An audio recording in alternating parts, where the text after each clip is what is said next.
Guys, if there's anything more consistent this time of the year, it's two things. That my microphone doesn't work and that free agency is a complete crapshoot when it comes to contract. Gentlemen, how are we? I'm good. How are you? Very good. Daniel, how are you? Happy Saturday morning, by the way.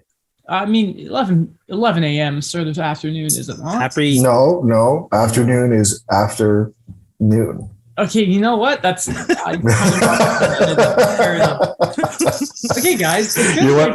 Can I be honest? I did not know that's what I was going to go with when I started that sentence. Well, you know what, Alex? Sometimes things just happen, and we can't explain it. I'm sure there's a Michael Scott quote about it or something. Exactly. But, sometimes we just can't explain the things that happen in life. How we still can't explain why Johnny Gaudreau is a Columbus Blue Jacket.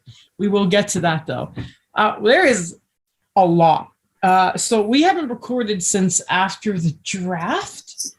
So free agency has happened. Many trades have happened. The Sens are looking real nice. But what we're going to do is, first, we're going to just go over every team, what they did in UFA and that. Kind of what we did for the very first two episodes of the show, if you think back, for anyone who's been around that long. Here's what's really dumb, is we started our first episode in the West instead of the East with the two teams we care about.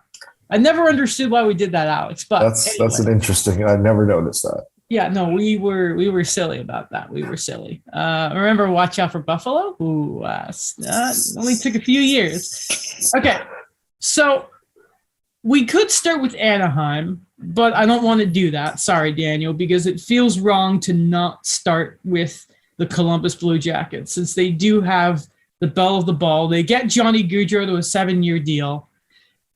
It's significantly less than the Flames are offering him. And no one quite understands it to this day.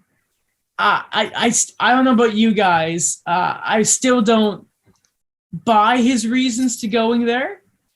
I think people have been talking about apparently his wife is like a nurse and for a children's hospital, and Columbus apparently has a really famous one. So there could be a family thing there, but I still don't get it, guys. I still don't get it. I think I've finally started to put the pieces together. Okay. The more and more I think about, so I look at the other teams interested. There are the Devils, outside of the Flames. Sorry, like he wasn't going back to Calgary. I don't think, and it's been said a lot recently, but I do agree with it. I don't think American players feel the same way about playing in Canada that Canadian players do. It's just a fact. I don't think Calgary was an option, clearly. But if you look at the teams that he was interested in and looking towards, Philadelphia, New Jersey, Columbus, and I think the Islanders, right? The Islanders did. I don't know if they made an offer. I don't think they signed anyone, period. No. That sounds like the New York Islanders. But did they? I don't remember if they submitted an offer or not. Of those, let's say 4 teams, where does Columbus rank in terms of the future of the organization? The prospects of being a good team in that? Yeah. I would argue they're 1 or 2. Yep. Yeah, probably. You can depend on you look at the center depth in New Jersey, right? You can and their prospects, yeah. Yeah, they just haven't figured anything else out. Their defense is struggling. Their goaltenders, I mean, injuries aside, it's Vitek Vanacek and Mackenzie Blackwood next year. That's weird, right? But I think if you look at Columbus, what they've done so far in terms of, you look at the prospects that are already in the NHL: Kent Johnson, Cole Sillinger, Igor Chinnikov, Zach Werenski's. I mean, he's only 24. Right? So weird to think. Yeah, Adam Bachfest, and then they added David Juracek and the other defenseman that for the life of me, cannot remember. Yes. Yeah. And they also have Elvis Merzlikins in net. They're pretty set. I think that's one reason, and I think that's a major contributing reason. I think of the teams, I think Columbus is going to be more competitive much quicker than New Jersey. And oh my God, absolutely Philadelphia. I know we'll get there, but oh good Lord. because I sent you guys the quote, and I don't know if you want to talk about it now or you want to talk about Philadelphia, but I think that was, if I'm Philadelphia, I am royally pissed. Like, I'm royally pissed, and do you want to talk about the quote now since I'm talking about it? Go ahead, bring it up. Yeah. Okay. So one of the reasons that Johnny Gaudreau signed in Columbus was what Freeman talked about on 32 Thoughts about how Cam Atkinson, former Columbus Blue Jacket, current Philadelphia Flyer, sold Gaudreau on Columbus. When Atkinson was traded to Philadelphia last year, he sold his house in Columbus, and even though he's happy in Philadelphia, he bought his house back this year. Now, Cam Atkinson can do whatever the hell he wants. I don't even care.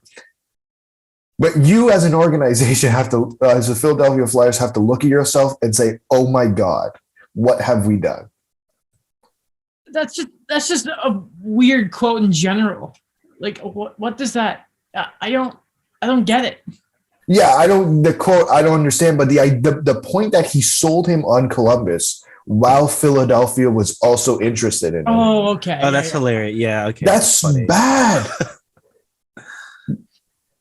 And yeah, Cam Atkinson's he's been I think the number one example of great guy, guys who love the Columbus organization, right? And he's the guy who apparently is always loved Tortorella too when he was playing with them. And now he'll be under him again in Philly.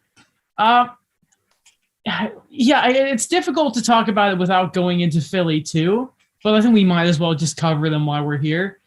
The Flyers, I think the reports are that the asking price was a first next year to dump Jane Van Riemsdyk's contract so they could make the room for Johnny Gaudreau. Now, they also already used money to bring in Tony DeAngelo at the draft. For some reason. Which is, remember when they were Keith Yandle, not going to work anymore, and his style of play. And they brought in probably a younger version of Keith Yandle, and I mean that on the ice ways, right? Before we get too much into that side of Tony DeAngelo. They do that, and they also tried to clear room in another way because they bought out Lindbaum, which is just a terrible story. That's terrible. Anyway. Yeah, it's a terrible look.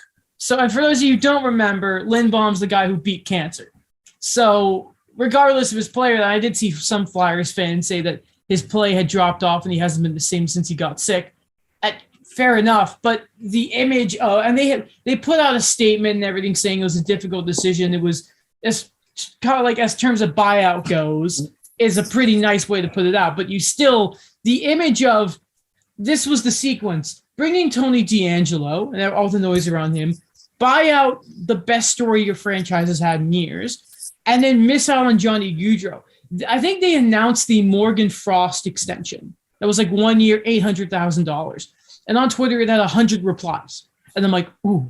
And it's just Flyers fans saying, fire Chuck Fletcher. Fire. It's insane how they've already, we know Philadelphia is not a market that's very quiet about their displeasure. But it is so bad there. I don't know how in the world. You already have Ristolainen there. They're probably going to get rid of Provorov. I am so lost with the Flyers right now. It makes absolutely no sense at what the Flyers are doing. What are they trying to do next year? I don't get. Where are they planning on finishing in the Metro division? Because every team in that division has probably gotten better, or most teams in that division have probably gotten better. I'm trying to, except the Philadelphia Flyers. They signed Nick Delorier to 4 years, and then why? And he got trade protection for pretty high. Everyone's getting trade protection. But why? Why did you sign him for 4 years? Difficult really to that come demand? by. I don't know. Because apparently there was a rumor that he wanted to return to Anaheim, so maybe they had to pay the premium, but I'm not sure. But for me, what the Flyers look like right now, I don't know if this analogy is going to make too much sense, but it's like you're redecorating a house. And everything is mismatching and it's not working. And then people say, okay, what's the solution? And the Flyers would probably say, we need another couch. That saying of you're swapping deck chairs on the Titanic? it's sort of like that for the Flyers, but the deck chairs are even worse condition. You know what I mean? Like Yandel to D'Angelo, and he doesn't have Jacob Slavin anymore. Like you look at it. Like by the way, Brent. When we get to Carolina, like Brent Burns, what a situation because Slavin's not there to sort of help him anymore. Like just quickly to Alex's point, I just want to bring up who do you like more, guys? The Blue Jackets or the Flyers? The Blue Jackets. The Blue Jackets. The Blue Jackets or the Devils? Sorry, the Blue Jackets. The Flyers or the Devils? The Devils. Mm-hmm. Okay, the Islanders or the Devil or the Flyers? Yeah, the Devil. Now, the Islanders. Yes, the Capitals or the Flyers. Oh, the Capitals. Yes, and I don't think I need to ask you about the Rangers, Penguins, or Hurricanes either. So it's pretty fair to say that they are the worst team in the Metro. They finished 2 points behind New Jersey. They were 6 points in front of Montreal. 6 points in front of Montreal. And Montreal was bad last year. Like I think they were dead last in the league. They won 9 games for the first. It was 8 or 9 for the first half. Remember how the Flyers had consecutive? They had 2 separate 8-game or 10-game losing streaks this year, and I don't think that's the first time in recent memory they've had that bad of a losing stint either. The Flyers have been sort of quietly complete trash for the past couple of years. I hate to say it, but if you compare them to the Atlantic. It is sort of a line between everyone and then probably right now Montreal and Philadelphia. But at least with Montreal, you can see some vision. You know what I mean? It's like, okay, we get what they're doing a little bit. We get what Kent Hughes is doing. Even the Blackhawks, who we'll get to later, who I am very upset with, at least they have some sort of plan as to we are going to be as bad as possible. You know, the Coyotes, bad as possible. I'm going to bring in all these assets. Anaheim, maybe a little question there. And then Seattle, who knows, signing Martin Jones was kind of weird. But the Flyers are mystical here. They're mystical. I don't get this team at all. And who's their backup for Carter Hart now? Oh, yeah, Martin Jones is gone. Cat Friendly has it as Ivan Fedotov. Oh, and that's not going to happen? No, so I'm not entirely sure. Troy Grosnick, who they signed on free agency day, maybe to like $750,000. You probably wanted to get a better goalie to try and help push Carter Hart. Doesn't look like that's going to happen. See, they brought back Justin Braun for another year, like less than $2 million. I'm going to expose Daniel here. I do not hear a leaf blower, Daniel. You're fine. But then again, you are muted right now. So okay. I just, and then the rest of their guys were just scrubs. No offense. Like Adam Brooks, but just. How can you say that to a fellow Adam? Remember he was a Hab? Weird. And by the way, going back to Columbus, by the way, good for them. They finally bring in a star. Good for them. And his buddy. Yes.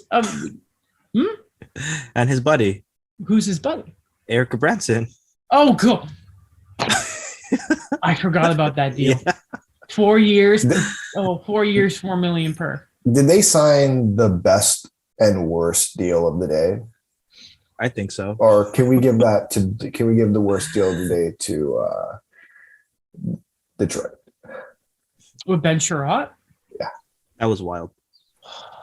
See, at least I don't. It's close. It's close. It's very close. But like,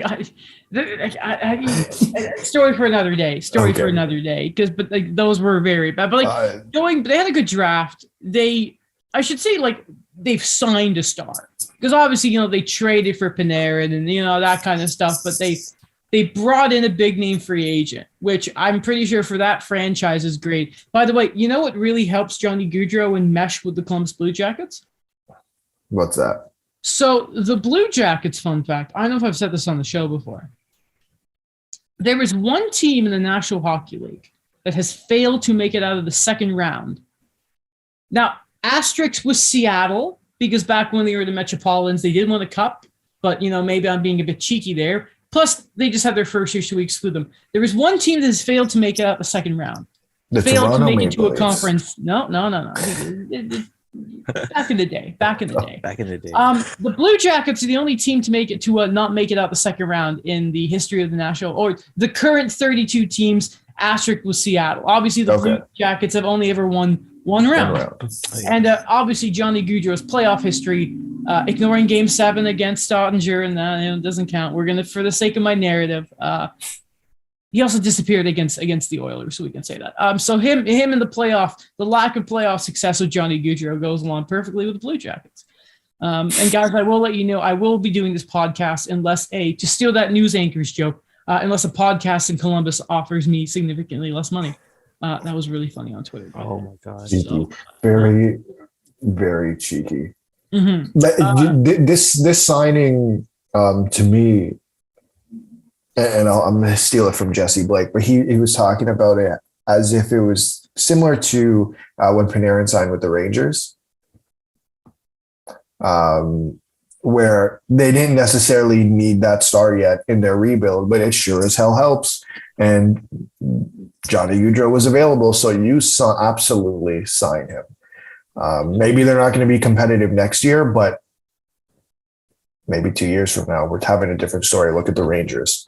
Yeah, no, that's a good point. And for me, it sets the tone for a lot of these high-end prospects that Columbus is bringing in. That, there's a willingness to actually stay in the city long term, to play the rest of to play, a good chunk of your career there and make something out of it. Because before, when we saw Columbus, they would just keep bringing up how many young guys and see if they'd fit with Rick Nash, and then when it doesn't work, they ship off those guys as well. I'm going to transition here to the next team just because we have 32 to talk about. Daniel? Yes. Why did the Ducks sign Frank Vetrano and Ryan Strome? So they said it's because they have to hit the cap floor and they have $14.6 million. So why not? See, teams like this don't have an excuse anymore. And I'm pretty sure the Ducks have an internal cap, do they not? The Coyotes don't make money, right? And look at what they've done bringing on bad couple. I just don't know why you had to give Ryan Strome that much money. Why?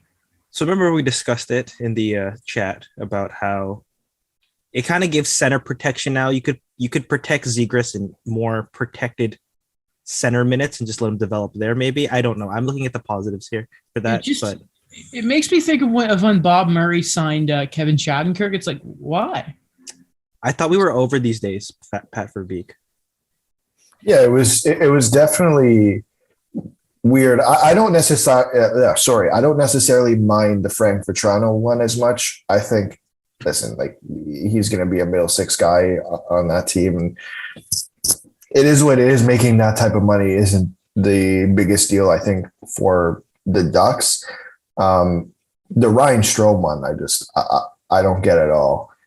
To be honest, you have, if you look at the centers they've already had, Zegras, McTavish is going to play in the NHL this year. He has to, right? Mm-hmm. He has to. And then you still have Adam Henrique. I know Dylan Strome, he went to the Capitals, but it's it's funny. Both brothers are similar players in the way they play, and he couldn't have gotten the other one a bit cheaper, you know what I mean? For especially his age, the term he was looking at, I think it would have set things a lot better. Yeah.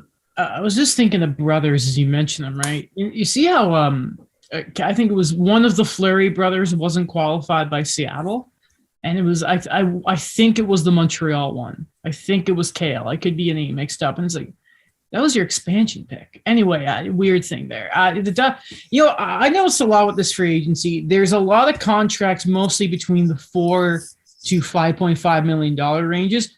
One that went to 6, which I thought was a little rich, and it's New Jersey. We'll get to them a little later. But there were a lot of those contracts, the $4 to $5 million, that I get very concerned when I see.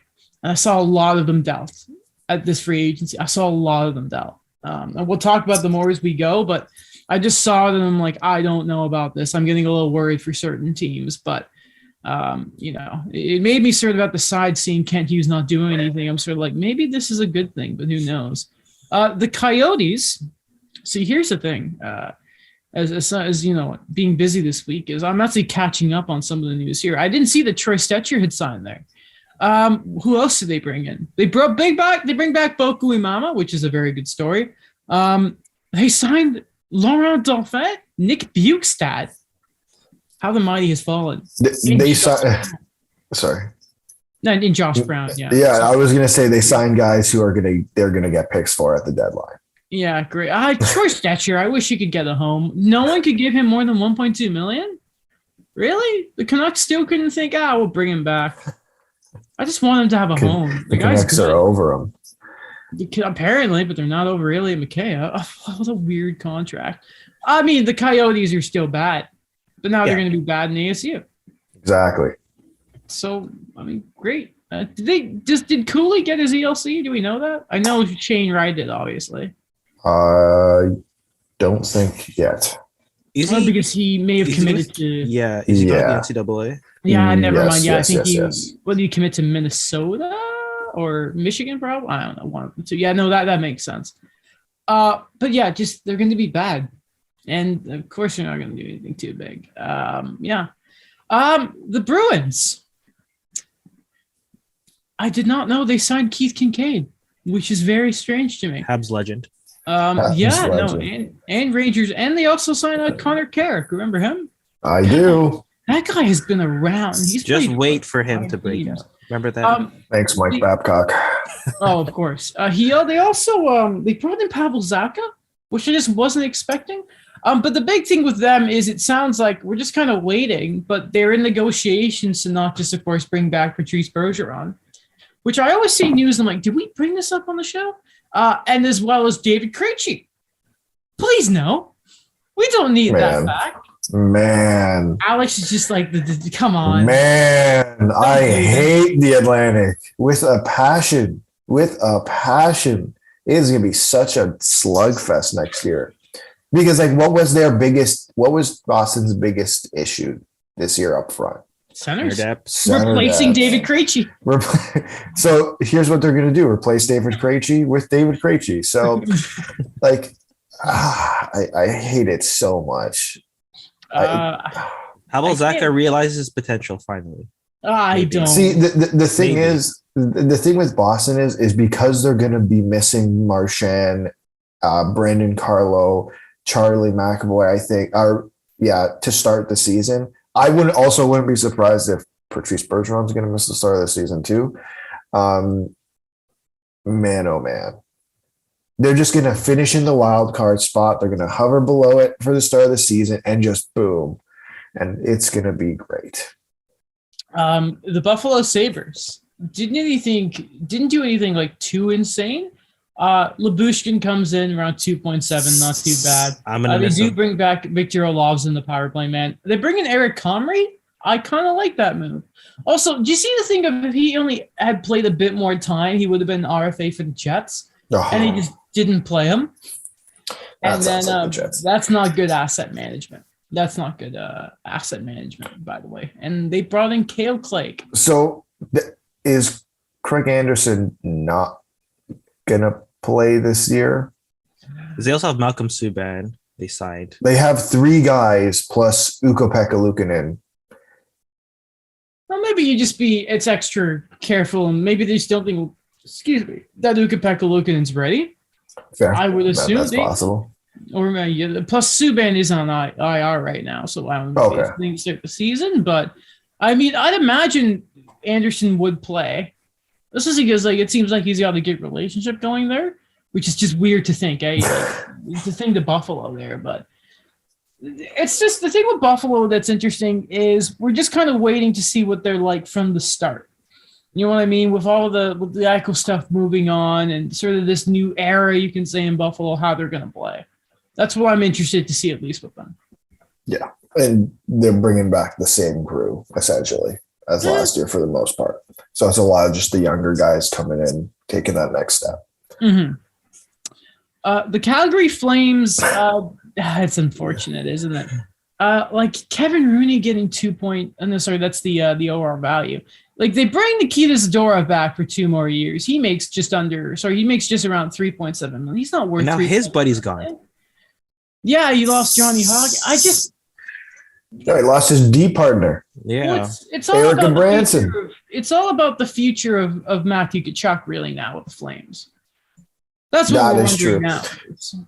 And I know they don't want to do it, but if I'm Calgary, I push incredibly hard to get Nazem Kadri. I get it. He rejected the trade a few years ago. I push extremely hard to get Nazem Kadri right now. I would imagine him and Tkachuk on the same line is just sort of tooth and nails. I don't want to deal with you ever. Your first line is Tkachuk, Kadri, Lindholm. That's a very responsible line too. Yeah. I like that a lot. And pretty much most of the supporting roster is coming back. Mm-hmm. All their bruisers. Marchman will not just be playing the Oilers for a series, so he'll exactly. So that's what's important there. Yeah. I just listen. They've got to sort of bring. Yeah. If it's funny to think for the past couple of years, you know, at least I can say is I was someone who always saying, all right, enough of this Calgary. You need to sort of tear it down. But then you get peak Johnny Gaudreau. You know, you have a fun battle of Alberta. But to be fair, very disappointing playoffs. They try and keep everything. They really want to try and keep Gaudreau. Monahan seems to be sort of flaming out with all his injuries and that.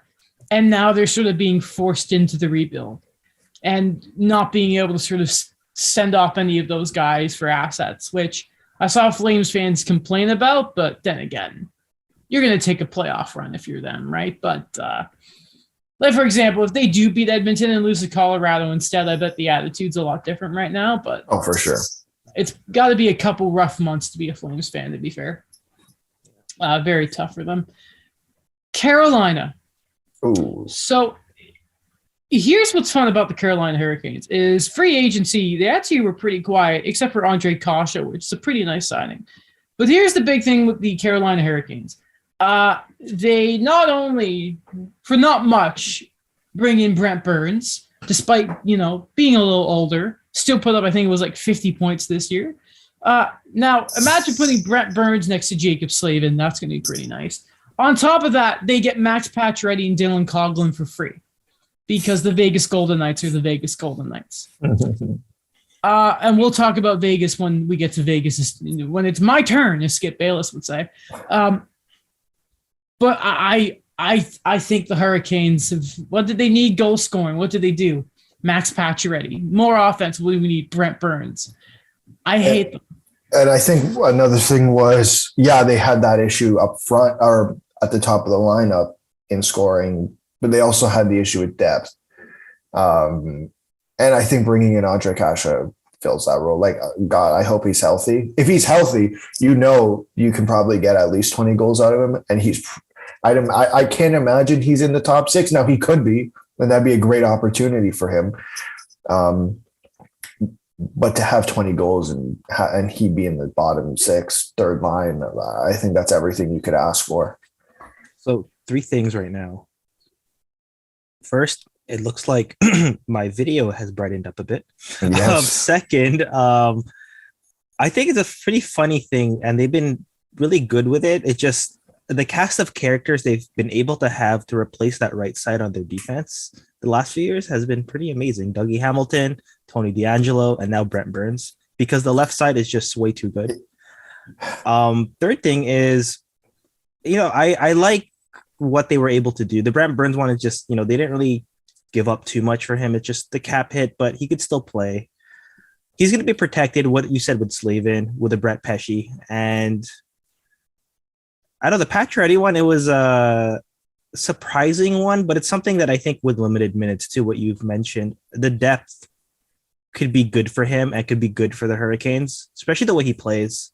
And last thing, this is a fourth thing, actually, not 3. Shout out to their social media. Oh yeah, they killed it. Yes, with the future considerations, I love that. So the Canes, because just context, They put every team normally puts out like a thank you, good luck to players who leave, and they did it for future considerations. Not Ian Cole though. Wonder Ooh. why? I don't know why. Ouch. You know what? You talk about Brett Burns there, And Ian Cole. and Ian Cole, but Brett 33% retained for Brett Burns, by the way. Should have mentioned that. Yeah, Brett Burns at $5.2 million is so much easier to swallow than Brett Burns at 8th. Oh, 100%. Like, you know, like I'm like, I realized 5.2. I'm like, I'll take Brett Burns for five. I mean, I take Brett Burns for 5.2 if I play him next to Jacob Slavin. You can still skate. Yeah, he can still do offense. And the character of Brett Burns really fits with the sort of reputation that the Canes have too. Yeah. So I think it's going to be a nice. And Pacioretty, despite my gripes with him in the past, they needed goal scoring. He's easy 30 goals. I didn't realize he has 1 year left on his contract already. It's just 34, right? It's just unfortunate. Can he do it in the playoffs? Yeah, great question. Yeah, no, he Adam, can't. So, can he? No, okay. Like, please confirm. he had one great moment against Tampa Bay in 2014 when he had the game-winning goal in Game 4 when his dad was in the building, last-minute goal, and he did nothing since. Nothing. In fact, and I've always said this. So the play before the Lehkonen goal that sent Montreal to the finals, there was a bullcrap ice, shouldn't have been an icing, goes to Montreal zone. Weber loses his man on the play, and it's Pacioretty nearly scores. Hits Price right in the chest because Pacioretty. Anyway, what a frustrating player. Remember a game against Nashville? Whole game it was. Everyone goes high on Rene. High glove, high glove, high glove. Pacioretty goes through the shootout. I say he's going to go high glove and he's not going to score. High glove, Rene saves. Nashville the other way scores and Montreal lost the game. I just little things of Pacioretty. Can't stand the guy. Admitted you wanted to be traded. Admit it.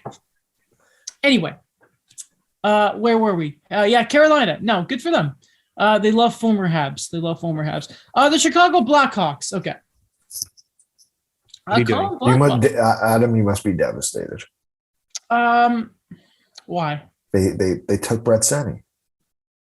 I don't. Okay. Leafs legend. Andreas Athmasi, Max Domi. Listen, I don't give a crap about the Black. How many of them? They get guys that could skate. Wait. But they can't finish. How many of them are going to be Blackhawks by the deadline, though? None. Maybe Brett Seney. Okay, listen. Here's the thing with the Blacks. Maybe Brett Seney. Listen. I haven't seen a more obvious example of tanking since the Sabres tried to get McDavid. It is no shame.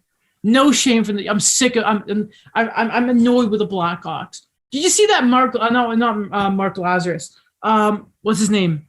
Was it Lazarus? Scott Powers. No. I have to double check now. I'm annoyed. I want to say it was actually Lazarus. About the Blackhawks. Basically, what they're saying is contemptible. What they're doing is contemptible.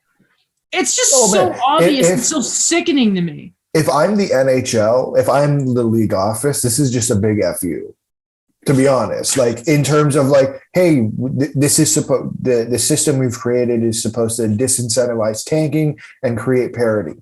Screw you is essentially, I think, what the Black, like, I don't think they're trying to do that. I don't think they really care what the league office thinks. But this is to me essentially what it is. What I'm confused as is why is Patrick Kane and Jonathan Toews, why are they still there? I don't. Okay, do you want to hear the line combinations? Just because this goes to your point, because you're gonna hear this and you're gonna be like, two of these guys don't. Do you guys remember who their goalies are, by the way? Kevin Lankkonen's gone. So it's not Malcolm Subban because he's in Buffalo. No. Kevin Lankkonen.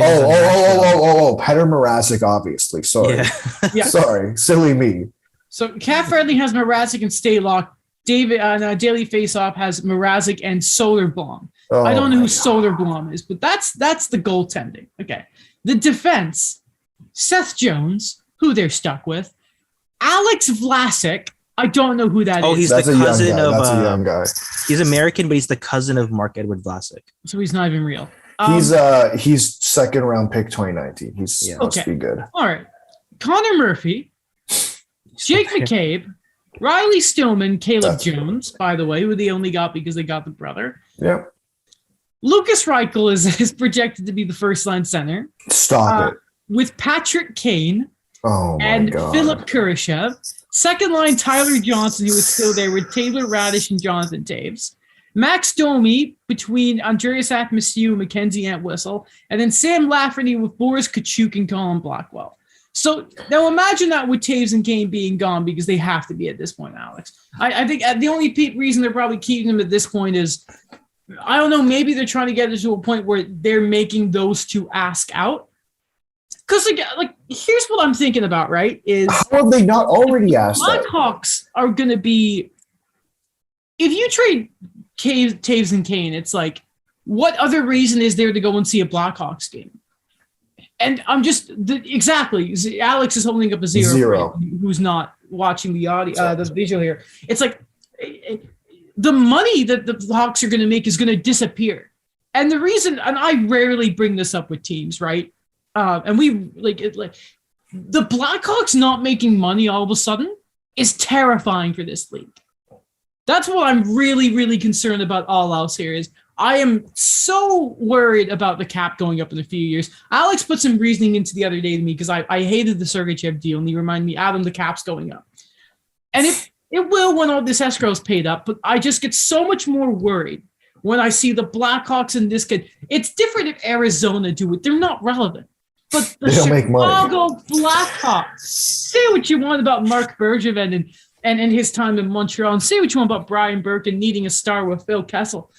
You know, it's the Leafs, it's the Habs. There is a standard to, I think you need a reason to go, a jersey to buy. There's a reason you got a Price jersey. There's a reason there were Kessel jerseys. Yeah, but who's going to get a Mackenzie Entwistle jersey? But the difference between Toronto and Montreal and Chicago is, for the last decade before Brendan Shanahan came in, maybe less than a decade, that's unfair, there was zero reason to go to a Leafs game, but it was full. I assume the same is in Montreal. How many they came in last Montreal this year? The building was still packed. If Chicago's a market. And there's proof of this because remember, before they won their cups, this was an original six franchise. It had a name value, but it doesn't have the same name value of if the New York Rangers are trash, if the Montreal Canadiens are trash, if the Toronto Maple Leafs are trash, that building's still full. When the Chicago Blackhawks are good, the building is full. Jonathan Taves, Patrick Kane, Duncan Keith, Brett Seabrook, Corey Crawford gave people reasons to go watch. You're right. You're spot on with that. If they're gone, what reason is there for people to go watch the Chicago Blackhawks live? I have a funny story about that. Yeah. So back in 2008, so it was right before they started competing again. Patrick Sharp used to tell stories about how he had to give out tickets outside. Yes. You mentioned that before. Yes, to like convince people to go to a Blackhawks game. So I absolutely agree what you said, Alex, that what Chicago is doing, two things we see there, that they don't qualify anybody and try to get assets maybe, during the season, at least for some of these guys. A lot of the people that we thought was going to be part of that future core or at least sustain them are all gone. And a lot of bad asset management there. And now you're probably forced to trade. I think, this is my prediction. You're going to trade Patrick Kane, probably to the Rangers. Yeah, and you'll get something decent back because he's still a good player. With Jonathan Taves, I think you're going to have to move a mountain at this point to trade him and his contract. But I know it's not impossible. But man, what they're doing, this, taking half of it back. This just kind of feels like the Oilers before McDavid. We're talking about the stuff on the ice. We haven't even mentioned the stuff going on off the ice the last year and a half or however long it's been. And the reputation hit that they took for that. It is not sunshine and rainbows in Chicago. No, it's not. That's not. By the way, the not qualifying guys, they tried to trade Dylan Strome. We know that. They probably didn't get the price they want. But we know there's interest in him because Friedman said it, and that's why he signed 3.5 in Washington. He's going to get a chance to play even more there because Backstrom's hurt. Either if the Caps are bad, I don't think they're going to be bad, but they can either trade him at the deadline for an asset, or he gets himself a new contract, nice, at the end of next year. Which makes me think, because there was interest in him, that maybe they misread the market, or I don't know what they were trying to get, but if you're going to trade if you're going to trade Jonathan Taves too, then that would have given you a better chance for Dylan Strome. Or did you need to trade Alex DeBrincat? Was that return enough to sacrifice what he could have been to your team in the franchise? Because DeBrincat's still a young guy. In 5 years, when normally you would think the rebuild to be done, there are examples in this league of like rebuilds don't take as long as you don't go scorch earth like Buffalo, like the Blackhawks have just done. It's feasible. DeBrincat would have still been great in his prime, and you have one of the best goal scorers in the league, and you've not done that. They deserve everything coming their way. And Kirby Dach. They did not need, if you're going to trade Jonathan Toews, there was zero reason to trade Kirby Dach. It's just until Frank Nazar ends up better than him, and then right. But it would be a 1-2 essentially of Dylan Strome and Kirby Dach, which is bad right now. But isn't that the point? Like, at least they're young, right? At least they're young and guys that you've brought in. Now I don't even know what you have. Like, Philip Kershaw is your first line center. Now Lucas Reichel. Oh, Lucas Reichel is the winger. Oh, good. Well, he's also not signed. He's also not signed. Philip Kershaw. Oh, sorry. Lucas Reichel. And like this guy's gonna finally become a full-time NHLer, and then he's gonna wonder like, oh, who am I playing with every night? Yeah, exactly. They also have to re-sign Philip Kershaw, by the way. So. Oh, okay. We didn't mention defense though, like Ian Mitchell, Nikolai Baudin. Are they still there? For now, I'm looking at projected on cap on daily faceoffs, right? I still remember when they took Baudin, and I have to get back credit about it. The Colorado Avalanche, they signed Charles Hudon. Anyway, for them, they re-signed Valery Nichushkin, and they did not just pay him; they paid him. It's a full 8 years, $6.1 million per. You keep them; it is a bit expensive. They also do re-sign Arturi Lehkonen, 5 years, $4.5 million per. Happy for him. They bring back some other guys. Josh Manson gets a nice little contract there. Darren Helm's back for another year. Still haven't filled that second line center role. Maybe they could get Kadri back. You never know, but pretty quiet with the Avs right now. I think right now, when it comes to the tier list, they're right now at a step back, I think, still. Yeah, because, their goaltending got worse. I'm still not a Georgiev and France, so... I'm not convinced of Georgiev to be a starter. I'm not convinced. No, I'm not. That's not great. No. Though we talked about the Blue Jackets already, the Dallas Stars, Mason Marchman. I do like that deal, I will say. Maybe it's a little rich. Another $4.5 million contract for yes. He did get some Selke votes, but... But he will not... I think Mason Marchman will fit in just fine in Dallas. I just need to know where exactly John Klingberg is. What is happening with John Klingberg right now? Honestly. Where? Blink twice, throw a bat signal. Where are you? Will he see? Everyone keeps saying oh, Dallas. They have $11 million in cap space and need to re-sign Jason Robertson and Jake Oettinger. Yes. Guys, I don't think he's coming back to Dallas. No, he's gone. He's gone. Dallas, you keep doing your thing. Sorry. Detroit. Oh, hello, Steve Yzerman. You have been busy, my friend. Beside the Billy Husso stuff, they brought in some names. David Perron on a 2-year deal, 4.7. I actually think that was really not bad. Yeah. That was a good deal. They bring in Andrew Kopp for 5 years, 5.6 million. Oli Mata for a year. They give a couple of years to Dominic Kubalik. He was pretty cheap. I like that deal. And on top of that, I can't believe this. At 31 years of age, Ben Sherratt gets a 4-year deal worth $4.75 million. Oh, they got an unprotected first for him. Oh, Yzerman, what are you?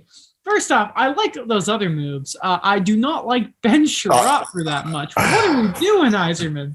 I don't even know what to say. That's crazy. I literally love every other move that they did. Bringing in a second line center to sit behind Dylan Larkin and Andrew Kopp, but then you signed Ben Sherratt for 4 years at almost $5 million.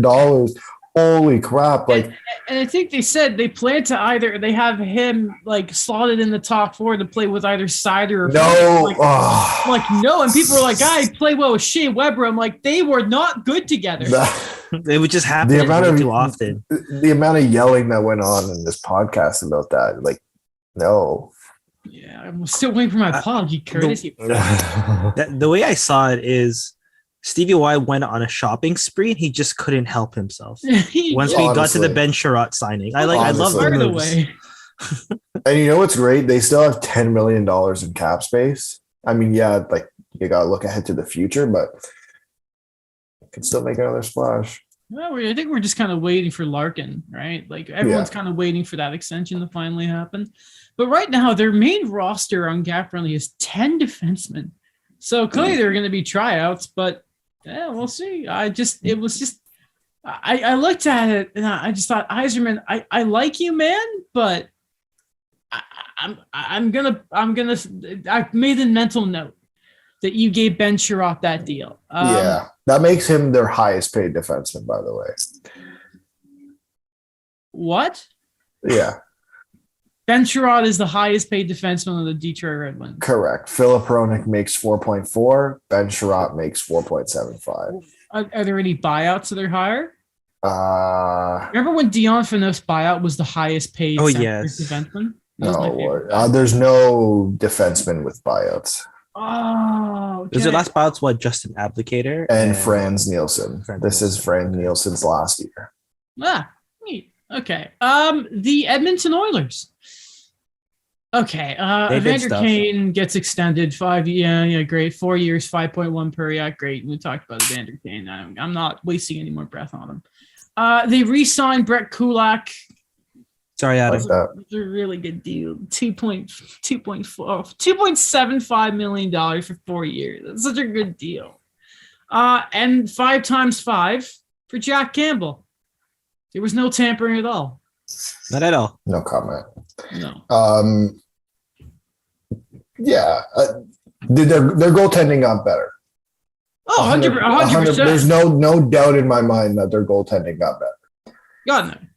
But I've been a critic of Jack Campbell, have I not? That's fair to say. I'm not. There's no Leaf bias here. Have I or have I not been a critic of Jack Campbell being a 60-game starter?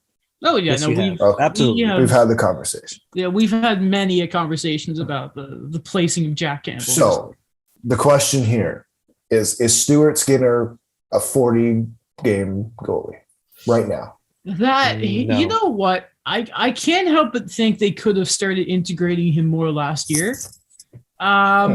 We'll see. I don't know that, but that's a very good question.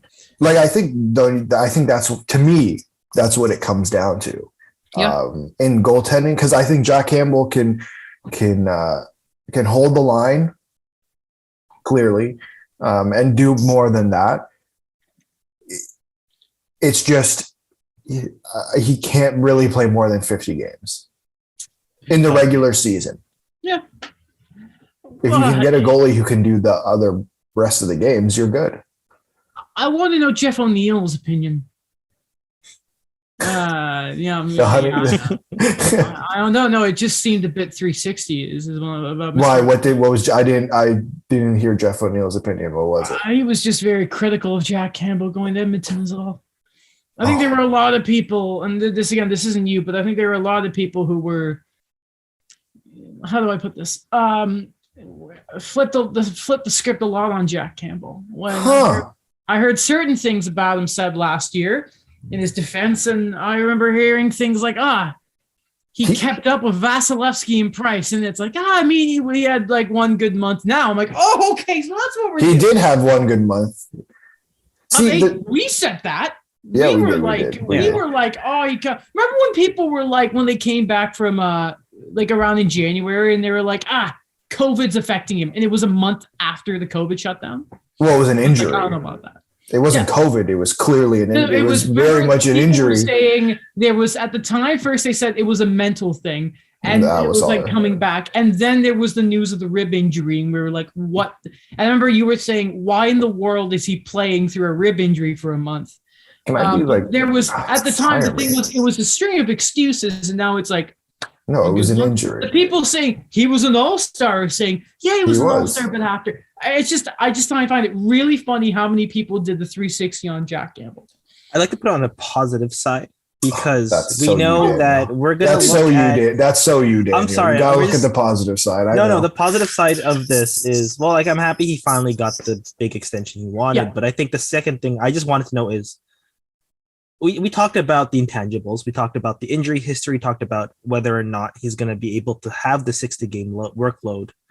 But I also want to know Alex's feelings as the Leafs fan here. In what way? And Jack Campbell gone. Like that about narrative what? Like, done. I think I've been on I'm pretty content with it, considering I was one of many people saying that the Leafs should not bring him back at that number. Like the reality is the reality. Again, like you look at, did he hold his own in the playoffs? I'd say he did. Like, was he up there with Vasilevsky and Price? No. Did he hold his own and do some more? Yes. Like, again, did he let in he let in one crappy goal in Game 7. That was Freddie Anderson. But against Tampa, I didn't really see a problem. I didn't really see a problem with what happened there. In terms of goaltending, it just, to pay him $5 million for 5 years, I wasn't interested.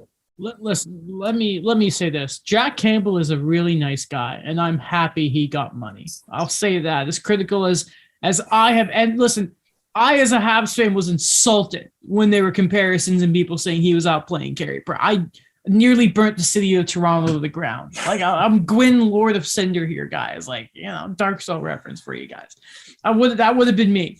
But I'm happy for the guy, and he's a good story.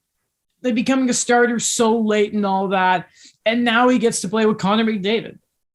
Like, listen, they like the Oilers with proper defense and what what Dave Manson and Jay Woodcroft sort of did to the way that team played is, listen, if they can get there in the Pacific Division, that is a clown car right now.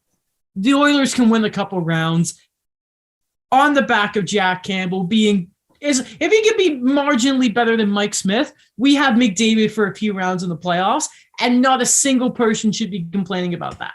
No. So, like, obviously, there's a reason I skipped over Evander Kane.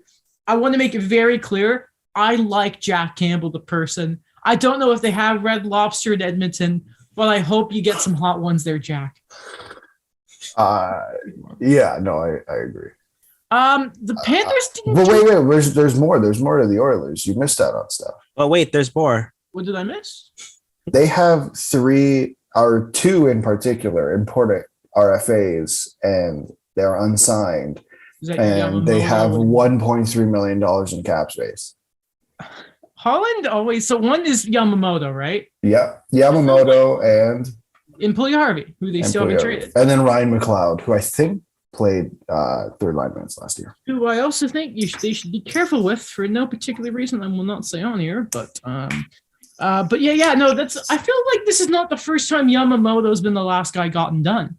I want to say his last contract, he was sort of just left out there because he was an RFA too. But yeah, deal with Pulley Harvey or bring him back. He's kind of good. I don't know how you make the route. Why is Tyson Barrie not traded? I thought they were doing that. Especially if you have Brett. I know they're left and right D, but still, I thought Barrie was expendable now because of Bouchard. Okay. Whatever. Maybe everyone's waiting for Klingberg's gone.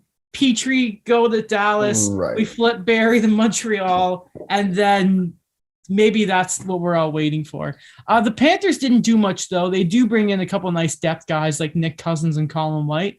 Pretty mad they got Colin White, I won't lie. That's going to be the most Florida signing ever. It looks like they gave Mark Stahl a deal, and I did see that I think they're also giving one to Eric. A PTO? I saw the PTO. I didn't see the PTO, so that was it. So they gave Mark Stahl a plus 35 deal, and they gave Eric Stahl a tryout. Happy to see I love the Stalls. I love how Florida is starting to become the retirement home. They're trying to trade for Jordan, I hear? No. No. Imagine. But they also signed Alex Lyon, who, don't forget, will miss the first few games of the AHL next year because he flipped the bird during the celebrations. Yeah. Oh my God, I forgot about that. That was so funny. Yeah. Oh man. But the Panthers are just sort of. I am so fascinated to see where they're going to go next year under Paul Maurice. It's such a weird flip for me because with all these moves happening and losing a lot of guys, and now suddenly they go for that team where they make the second round for the first time in forever. And now we have so many question marks. Like, how is that team actually going to function? Are they going to be where they were in terms of being a President's Trophy winner? They had undisputedly the best season that franchise has ever had. And we've never had more questions about them, is basically sort of what you're going at there, right? Yeah. They lost the two guys that they traded first round picks for at the deadline. Repeat who they are again, by the way. Claude Giroux, who they traded a first round pick and Owen Tippett for, who, didn't get time, still a decent ass prospect, and Ben Sherratt. And they brought back neither of them. And they're also $3 million over the salary cap at the moment. How do you say the prospects, the band Tyler Slomanic? Ty Slomanic. Oh, yeah, Ty Slomanic. Yeah. There you go. Don't ask me to try and say it. Like, why? I feel like no one's talking about that. They're $3 million over the cap space. Are they going to move someone? And also, they lost the two free agents. They lost the two guys they traded first round picks for. Well, they'll be good. Yeah. But unfortunately for the Habs, unless they trade that pick to Winnipeg, we'll get to later, because they still have that core that's now obviously they did lose Marchman and some of their depth will take a hit, but they're still going to be a good team. They still have all that scoring power, but it's that thing of I just don't know how good it all comes down to how they're going to play under Paul Maurice, right?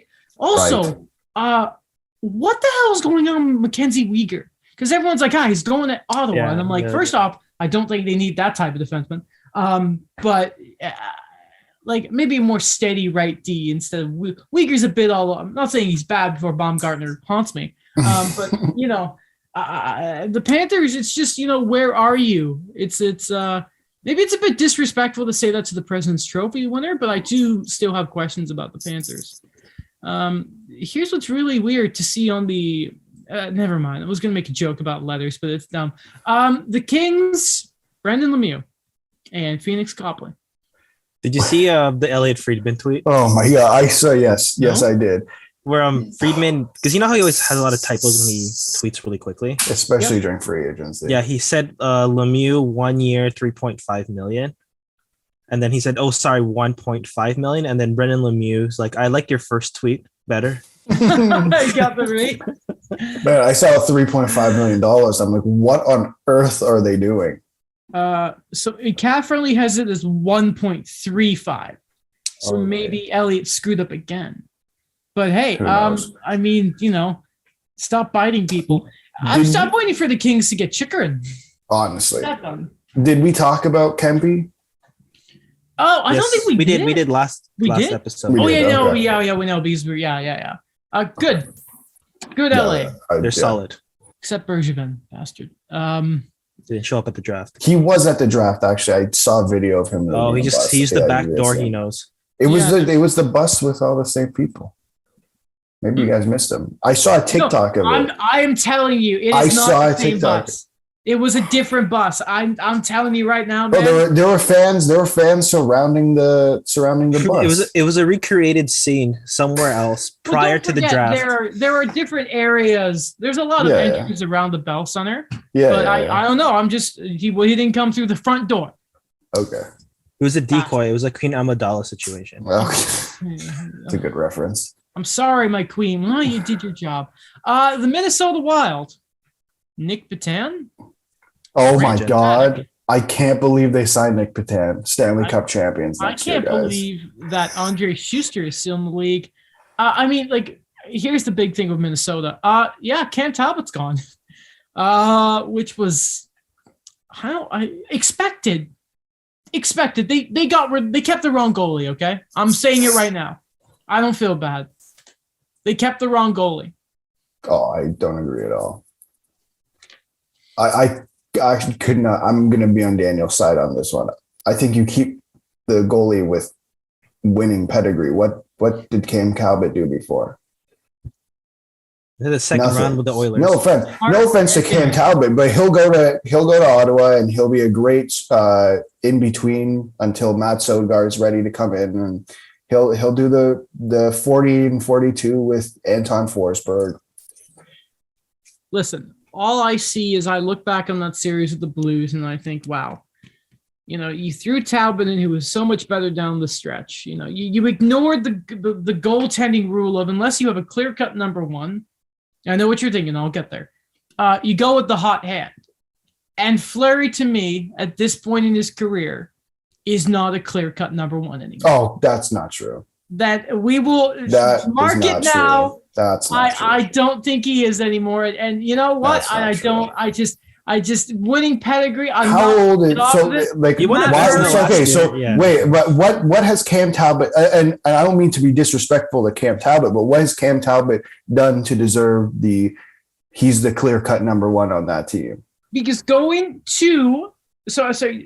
when it came to the playoffs, he should have started it. Okay, that's fair. Down the stretch. That's fair. Where I'm coming from here. But you're now saying that Marc-Andre Fleury is no longer a clear-cut number one. Is Cam Talbot? I think he's more of a platoon guy. Is Cam Talbot?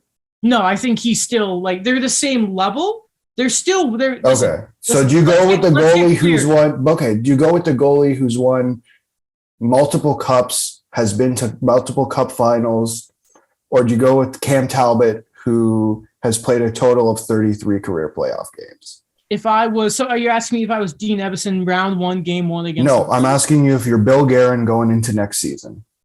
I would go if it. Hold on, are they nameless or is it Marc-Andre Fleury? And I know it's Fleury. It's Marc-Andre Fleury, who has multiple cups, who led a new franchise to a cup final, versus Cam Talbot, who has 33 career playoff games, no more than 13. I'm taking Iguodala. I'm taking Talbot, and I'll tell you why. Fleury may have led them. He led them halfway. It was. This is what it was. It was the relay race, and he handed it to Matt Murray when he got tired. All right, like how he handed it to Robin Leonard against the Habs because he couldn't cut it anymore because he dropped it right into Josh Anderson's stick to turn that series around. I don't trust Marc-Andre Fleury anymore. So you trust Cam Talbot, who has nowhere near the legacy of Marc-Andre Fleury, despite being 2 years younger than him? Yes. Okay. The Minnesota Wild. Okay. I'm not over that playoff series still. I'm not over. I never will be. I had so much hope on that team. The Montreal Canadiens signed Madison Bowie, re-signed Alex Belzile, Nate Schnarr too, Mitchell Stevens, Joel Teasdale, Anthony Richard, who I have never heard of. Let's just quickly double check Anthony Richard. We're going to quickly double check. Oh, he's from Quebec, so it's Anthony Richard. Never mind, my apologies. So that's why they signed him. Yeah, makes sense. And then they gave ELCs to Juraj Slavkovsky and Philip Messar. Still don't know how to say his name properly. Been so a quiet that's few good. days. Yeah, Hudson's been really good in developmental camp, by the way. I told you. Okay, so yeah, I think we all kind of knew they were going to be quiet. Yeah. Like, I'm not surprised by it, but I kind of was hoping for a surprise. I won't lie to you. Do you know what the surprise is going to be? It's going to be Pierre-Luc Dubois by the sounds of it. That's not that. No, I was going to say it's going to be Johnny Fairbrother's going to be in the lineup on opening night. Oh, I'd love that. So Pierre-Luc Dubois, I mean, I think we can all just accept he's going to be a Hab. Whether it's now or, in 2 years. We're going to read a quick bit from Murat Atiz. I don't know. I didn't say that right. I'm so sorry. And Arpin Basu in The Athletic. For several months, it's been an open secret in Winnipeg. Pierre-Luc Dubois would like to play in Montreal. Multiple sources confirmed to The Athletic that wearing the Canadiens' bleu blanc et rouge is a dream that Dubois is not shy to talk about in private company. Now Dubois' agent, Pat Brisson, is making those desires public as possible. Brisson has stirred the Dubois to Montreal pot in multiple media appearances this week in a clear attempt to catalyze trade talk between the Jets and Canadiens. Quote, Montreal is a city I can talk about it because he doesn't have a contract at the moment. He's a restricted free agent, he told TVA in French. Montreal is a city he'd like to play in. That's all I can say about it. A source with knowledge of the situation confirmed to The Athletic that Dubois attended the draft in Montreal because he believed a trade would be completed on the draft floor, as first reported by Radio Canada's Martin Leclerc. Montreal offered 3 players to the Jets in hope of securing Dubois' rights.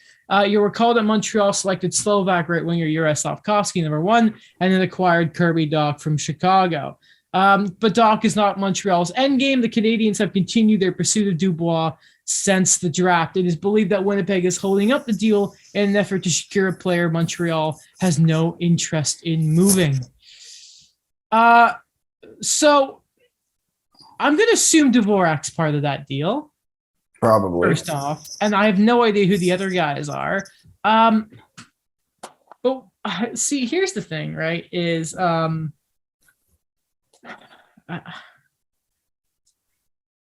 don't know how I feel about this. What's a package you would be comfortable with, Adam? I mean, if it's not, may you include him in the package? Dvorak? Do they want Jeff Petrie? Huh? See, here's the thing. If it's going to happen, you imagine the Jets want the Panthers pick. But I really don't want to give that up. And I don't know if I like Pierre-Luc Dubois enough.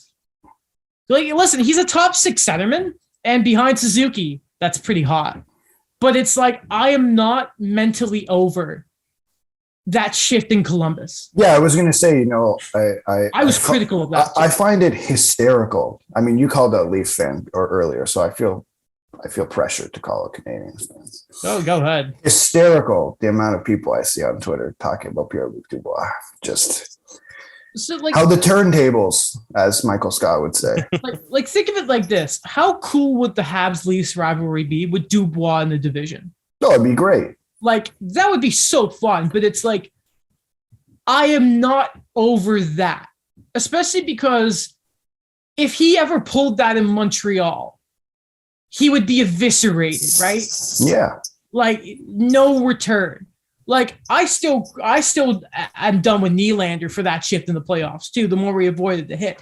That stuff really bothers me. Really, really bothers me. Listen, he can come to Montreal and he can change that, and Marty St. Louis can beat him out of it.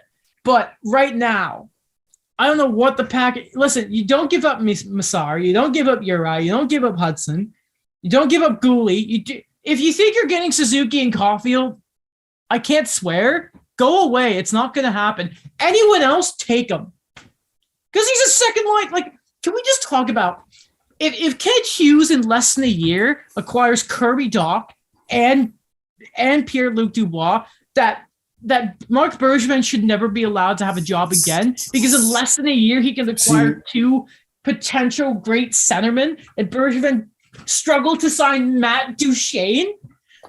I do disagree with you, though. I do think Dubois' value is a lot higher than people make it out to see. I think Kirby Dach going for 15th overall, was it, or 13th? What was, I don't exactly remember. Or sorry, Kirby Dach? Yeah. What did Montreal trade it was 13 and another pick. The fact that Chicago got 13th overall and another pick for Kirby Dach, who's probably in a similar situation to Pierre-Luc Dubois in terms of it just hasn't worked out for him.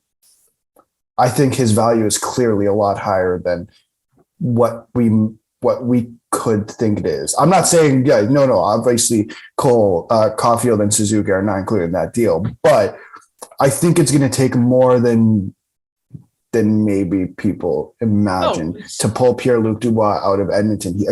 He's a 3rd overall pick, same as Kirby Dach. This is simply how I say it, right? Is your untouchables are clearly Suzuki and Slafkovsky. Yeah. Obviously, those 3, you leave me alone, right? Listen, and then there's and Hudson. Like, I'm very protective of Lane Hunt. Do not get rid of that. It's just anyone else. Like, listen, if it's like Gooley, I'd be upset. But it's like besides like those main 4 or 5 players, I could care less. It's just those 4 untouchables and then go away. Then just leave me alone. But like, listen, I also don't know if the timing's right. Well, then again, like he never passed down playing a center. Listen, it's just a thing of we know this is going to happen. Right. Like I don't see him signing. Like if Dubois signs somewhere, he's going to walk himself to UFA probably. And then or he just signs Montreal. Or he'll just keep doing QOs. Is the way it feels right now. I just, it's weird. It's weird.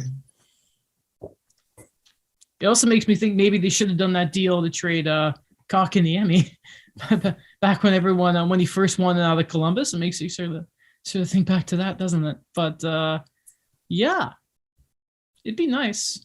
They also made analytics hires, but whatever. Also, Rem Pitlick's gone, which is sad. Sorry, Adam. Yeah, it's unfortunate. Yeah, but they have a lot of wingers. It's all right. I think they have a lot of Pitlicks. Yeah, no, but I don't think they signed. I don't know if Tyler's still with the team. Didn't he have an extra year? Did he? I actually don't know that. He did. I could be wrong. I couldn't. No, he does not. They only have one. Okay, and that's Rhett, I believe. Yeah. Yeah. All right. Well. Be careful, Rhett. We like you. I accidentally closed where I was, so just give me a minute here. Man, I am so upset that I'm not over that Brett Kulak doesn't have anymore. But yeah. But Pierre-Luc Dubois coming soon. The Preds. The Preds. Lincoln in Mark Jankowski. Every time I see Mark Jankowski sign somewhere, I'm like, just you wait. Just you wait. And I think Joachim Kemmel also gets his ELC. Pretty quiet from Nashville. I mean, they made their splash with McDonough, so I don't see them doing too much. And re-signing Philip Forsberg. Yeah, no, that's also very important. Good for them. The Devils. Nemitz gets his his ELC. They obviously brought in Mr. Vitek Vanacek. And the big one is they signed 31-year-old Andre Palat to a 5-year deal worth $6 million per. We all saw that coming. They were going to do that. Someone was going to do it. Yeah. He has what in the world? He has a $7.5 million signing bonus.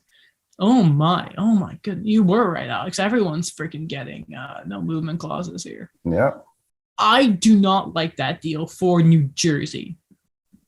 I don't think, how many more years until New Jersey are a real threat? And by then, I think you've seen the best. Is it reality or for what they think they are?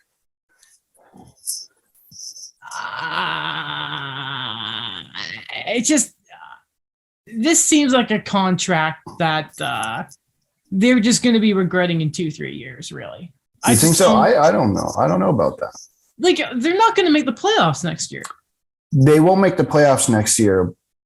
But again, I think last year, if you look at the Devils, it's a bad way. Last year was not a good year for the Devils for more than one reason.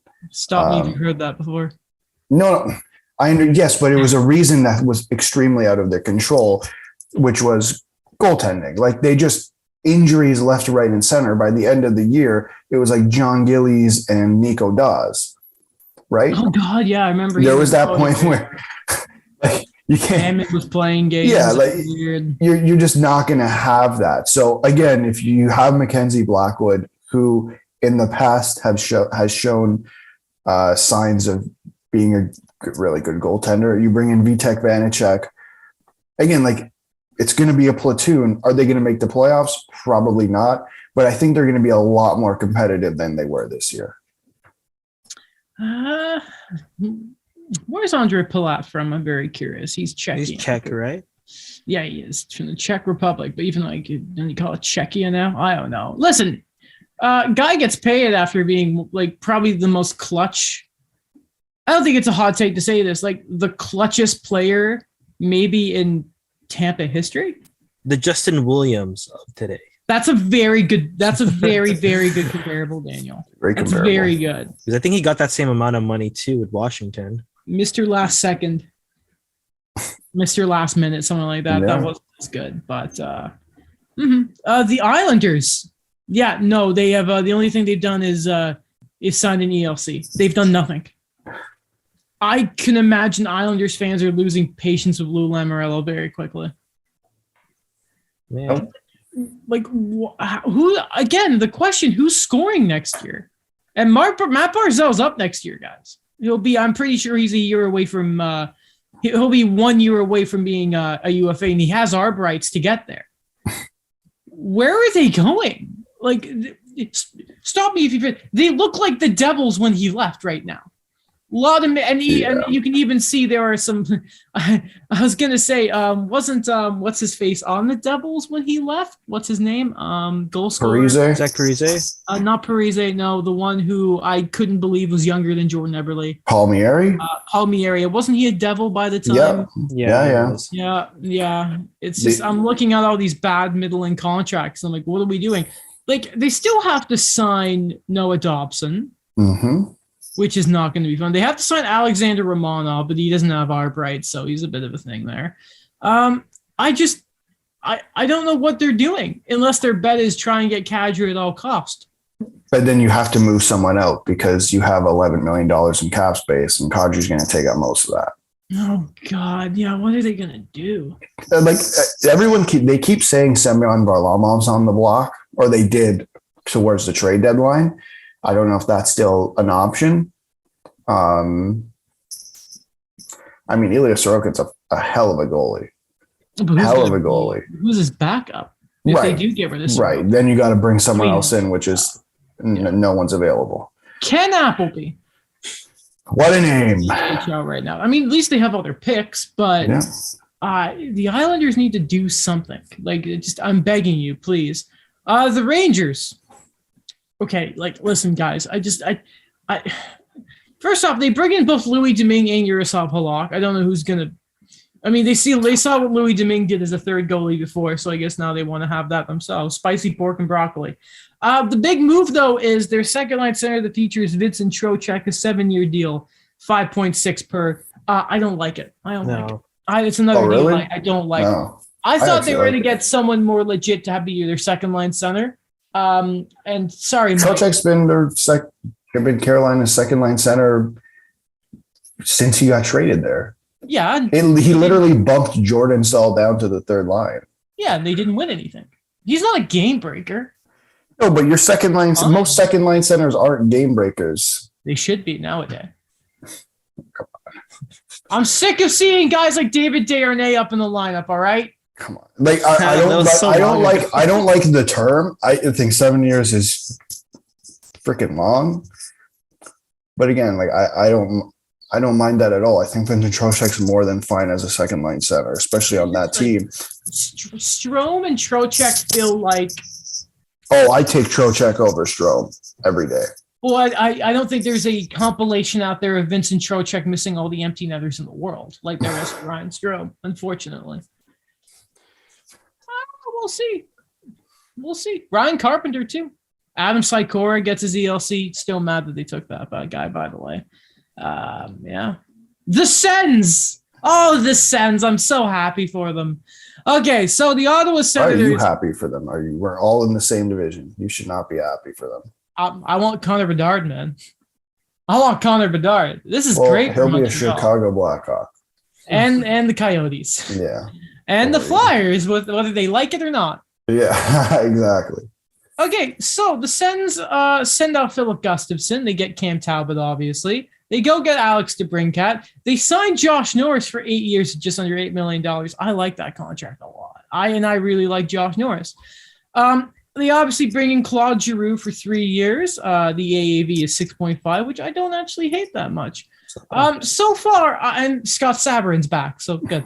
I think so far my king of the offseason are the Ottawa Senators. I really like what Pierre Dorian's doing. The man's nailing it.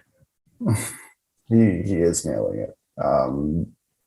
No, I think every move they've done so far, it's pretty good. They even brought in Antoine Bibeau. Legend Antoine Bibeau, by the way.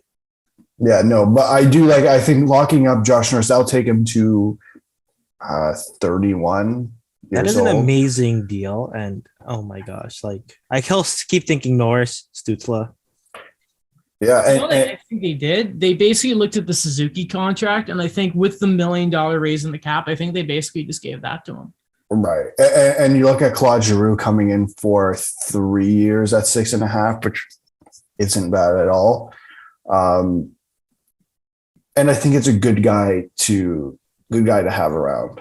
Mentor. Yeah. I mean, obviously he's more than just that at this point. And maybe by that last year of the contract, he can be signed for a league min. Who knows? From the Sens, seriously though, good job on them. It's good to have the Sens looking a bit respectable. Again, it's just everything after Melnick has just been a home run for them. And it's kind of sad, but at the same time, it's good for the franchise. It's good for the franchise. Kind of like how it's good that Evgeny Malkin is going to retire a Pittsburgh Penguin. This came down to the wire, didn't it, guys? I thought when they gave Rickard Rakell that extension, I thought that was it. I thought the money is gone.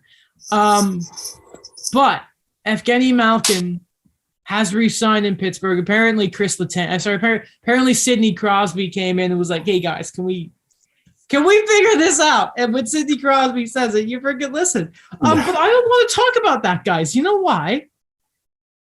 I want to talk about the next 20-goal scorer in the National Hockey League, the next 50-point player, the next player that Sidney Crosby will make into a Hall of Famer because he's now a member of the Pittsburgh Penguins. Alex, how do you feel about them signing Josh Archibald?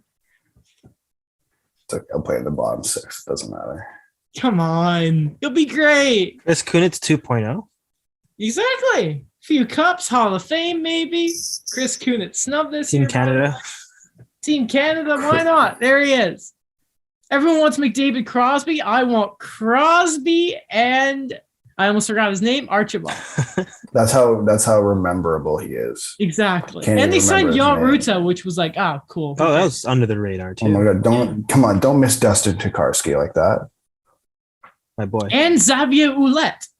Wow, so Laval needed a new captain. Interesting. Cool. Didn't notice that. Johnny Fairbrother. He's ready. Hey, what's not going to be done? I give it to like Belzile. I don't know. He's been there a while. Pittsburgh are good though. The Sharks. Marcus Nudavara was signed. Mm-hmm. Remember Marcus Nudavara? I do. I didn't even know that he was a UFA. Also signed Matt Benning. 4 years. There. Yeah, that was another weird one. I do like that they signed Lindbaum. I do like that was a good story. They're not awful people like the Flyers. And they signed Nico Sturm. And yeah, Brent Burns is gone. So I don't... Now they can afford Evander Kane if they decide that he's a San Jose Shark. God, right? The Sharks are so... They're going to be worse next year because they're going to have less goal support from Burns. I mean, maybe there's a few less turnovers, but okay, let's add him to the mix. Connor Bedard. and it works out. Yeah. You know, but it'll be fine. They're going to go back because Erik Karlsson's going to be back again. Mhm. I believe. Is this the third? Yeah. Is this the third year Yeah. we've said It's that? the third time I'm The going to third say that year in a Erik row? Karlsson's coming back. I swear Okay. it's going to happen. He'll have the good first 10 games, and then He'll get hurt. maybe we'll see him for another 5. He'll do really well. And God, I want him to be good again so badly. I don't know. I wish I could swear. I don't know what the Kraken are doing anymore. They bring in Justin Schultz. They bring in Martin Jones, obviously because I think Buddy's going to be hurt because he got hurt at the World Championships. yeah, Drieger. Drieger, yeah. So they bring in him. They sign Andre Burakovsky. So they've got another like top 6 guy around $4 to $5 million. Shane Wright's there. I just feel like Seattle are kind of they're going to score a few more goals, but still kind of like they're just sort of spinning their wheels a bit. I can't Martin wait. Jones, $2 million. I can't wait after next year when they'll have a 3-headed monster of Matty Beniers, Shane Wright, and Connor Bedard. I hate that. Just threw up. Don't forget Alex Wenberg. And They signed him to that deal to play center. I do like I will give them the credit for Andre Burakovsky. I do like that deal. That was solid, yeah. Yeah, but it's just another fine player. And that's what they need. Donskoy is a fine player, but he never scored. Schwartz is a fine player. Wenberg's a fine player. The guy who was the Leaf from Pittsburgh, really good. McCann's a fine player. They just got a bunch of fine players. Yeah, that's what they want, so they can get Connor Bedard. And Martin Jones. You're not thinking about it. They want Connor Bedard, and they'll also have John Klingberg, so it doesn't matter. Yeah, hurry up and do it, so I can trade Jeff Petrie. God, I'm so sick of it. Oh, the Blues did stuff. They extended Nick Leddy because they love signing defensemen on the wrong side of 30 nowadays, or bad contracts in general. No, I should take that back. Yeah, they extend Nick Leddy. Whatever, you can do that. Robert Thomas gets a big contract, 8 times 8. That's a big boy contract. It is a big boy contract For a big boy. He is. He is a big gentleman. I believe he is a former World Junior player. That's why I don't want to talk about him right now. Yeah. Same like Michael McLeod in Edmonton. Ryan McLeod. Ryan McLeod. Sorry, what did I say? You said Michael McLeod, but he's in New Jersey. Who's in? Oh, okay, that one. Yeah. So Robert Thomas. I have a lot of questions about certain things as certain details come to light. Is all I'll say. Then Nola Chari. Nathan Walker gets his thing. I'm pretty sure they gave Perunovic a deal. They signed Martin Frk. Big shot. Alan Walsh-Klein, Martin Frk. Exactly. You're missing one name, and I think Daniel sees it. Levo? Josh Levo. Yes. Whatever. Another Just one. Thank you, wait, Mike. guys. Thank you, Mike Babcock. Just you wait when he gets the minutes. Tampa Bay. God, I love Tampa Bay. I just, what I love when I'm getting off of work and I look at I go out to the break room, I eat my pasta, and then I just look on Twitter, right? And I see not one, not two, but I see Tampa Bay re-signed to max term 3 of their players. And I think I hate this league so much. Well, besides the fact that Nemestikov is back, they re-signed to 8-year deals, Mikhail Sergachev, Anthony Cirelli, and Eric Cernak. Right now, Sergachev is overpaid now. It doesn't start this year. It starts next year. All these deals start next year. I hate Sergachev so much. Like Cirelli's such a good contract. I'm calling you now. Such a good contract. I tweeted it, and I'm going to say it on the podcast. I'm calling you now.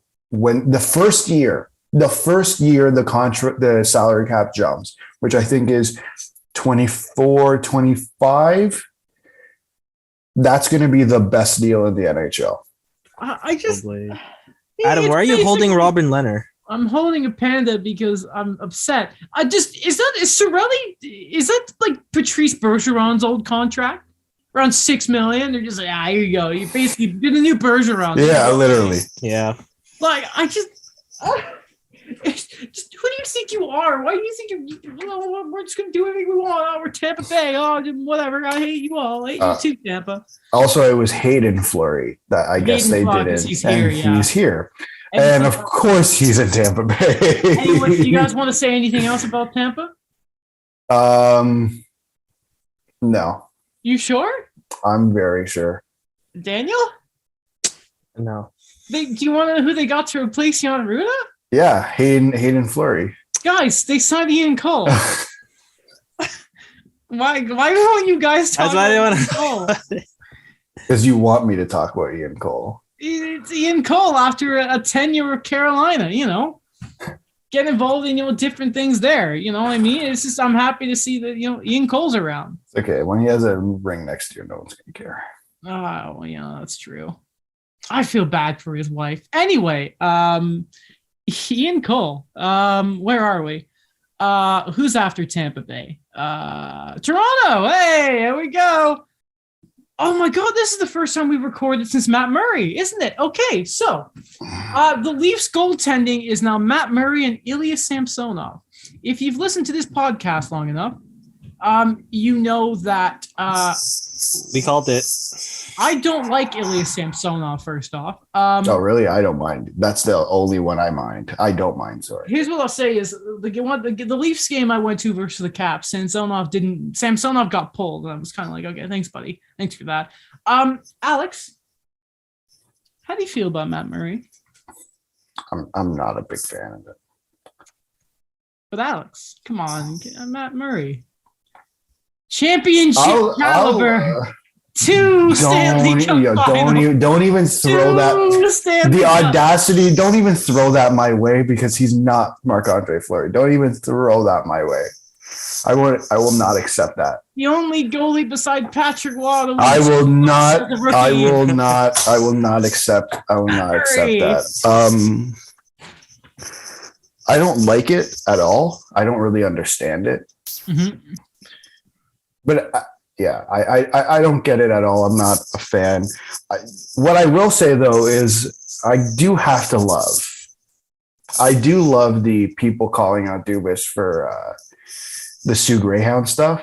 Because I'm sure the same people calling Dubas out for the Sue Greyhound stuff also called out Peter Chiarelli and Craig McTavish and the list of other names who just rode the tail of the 80s Oilers, right? Mm-hmm. Right? They did that, right? Mark Spector and those guys in Edmonton, they were very vocal about that, I'm sure. Hey, guys, here's a great idea. Kyle Dubas might actually not be like the new age thing that people made him out to be. Also, there were clear signs of that. There are people within the organization, one being Justin Bourne, who worked with Kyle Dubas, who said he not exactly the hockey analytics guy that everyone makes it out to seem. Besides the point, I don't like the Matt Murray acquisition. I don't really understand it. I don't think it makes your goaltending better. I think, yes, it makes your goaltending definitely takes a step back. I think you're really riding on a lot of hope and belief that you can get him back to what he was like in Pittsburgh. But again, the percentage of that happening is extremely low. I believe there was the rumors that he had a concussion, but I don't remember who confirmed it. But it wasn't a concussion this year. Again, besides the point, you're making a really big bet on you being able to resurrect Matt Murray, and I don't think, to me, that doesn't make a whole lot of sense. That being said, though, again, the idea that this is like a catastrophic blow up for the Leafs isn't true. They had trash goaltending for 5 months last year. Mm-hmm. What was it? October, November, they had good goaltending and the rest of it was trash up until April. And they still set a franchise record. Like, I agree. Bad move. Like two things can be true here. The Matt Murray trade, like their goaltending next year is a massive bet. Uh-huh. A huge, massive bet. But again, wasn't their goaltending this year a huge, massive bet. Mm-hmm. Like, I don't think it changes the outlook of the franchise. I just don't think it makes it any better. So here's the thing with Matt Murray, right? Is I think everyone is rooting for the person who's been through so much, right? Oh God, I hope he succeeds in Toronto. Yeah. To be clear, I have been on the show before, and since the start of the podcast, I haven't loved Matt Murray's game. So I don't want to seem like I'm just crapping on the Leafs for this. You guys know I haven't been the biggest fan of Matt Murray. What I can say is I've seen stuff about maybe he hasn't had the greatest starts of the year, but then as the year goes on, his sort of play gets a lot better, which has been the regular season performance of Carey Price the past couple of years. Now, both have had injury problems, but Matt Murray is a lot younger. And what I was telling people is the Leafs have a great reputation for their medical department, right? So if there is a team for Matt Murray that is the best fit and there's the best chance for it to work, let's not forget the relationship with the Sens wasn't great. Didn't he go on AHL assignment this? Yeah, he did. If there's a team that has the best chance of salvaging Matt Murray, it is the Leafs. Do I like making a bet on goaltending, and do I love people saying they're only spending this much on goaltending? No. Because you guys know my stance with goaltending and all that.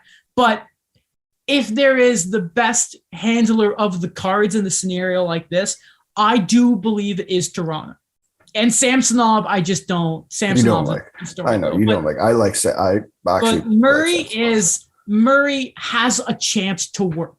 It's just. It's a bet. I think the percentage of that is so low, though. That's the concern. Is like.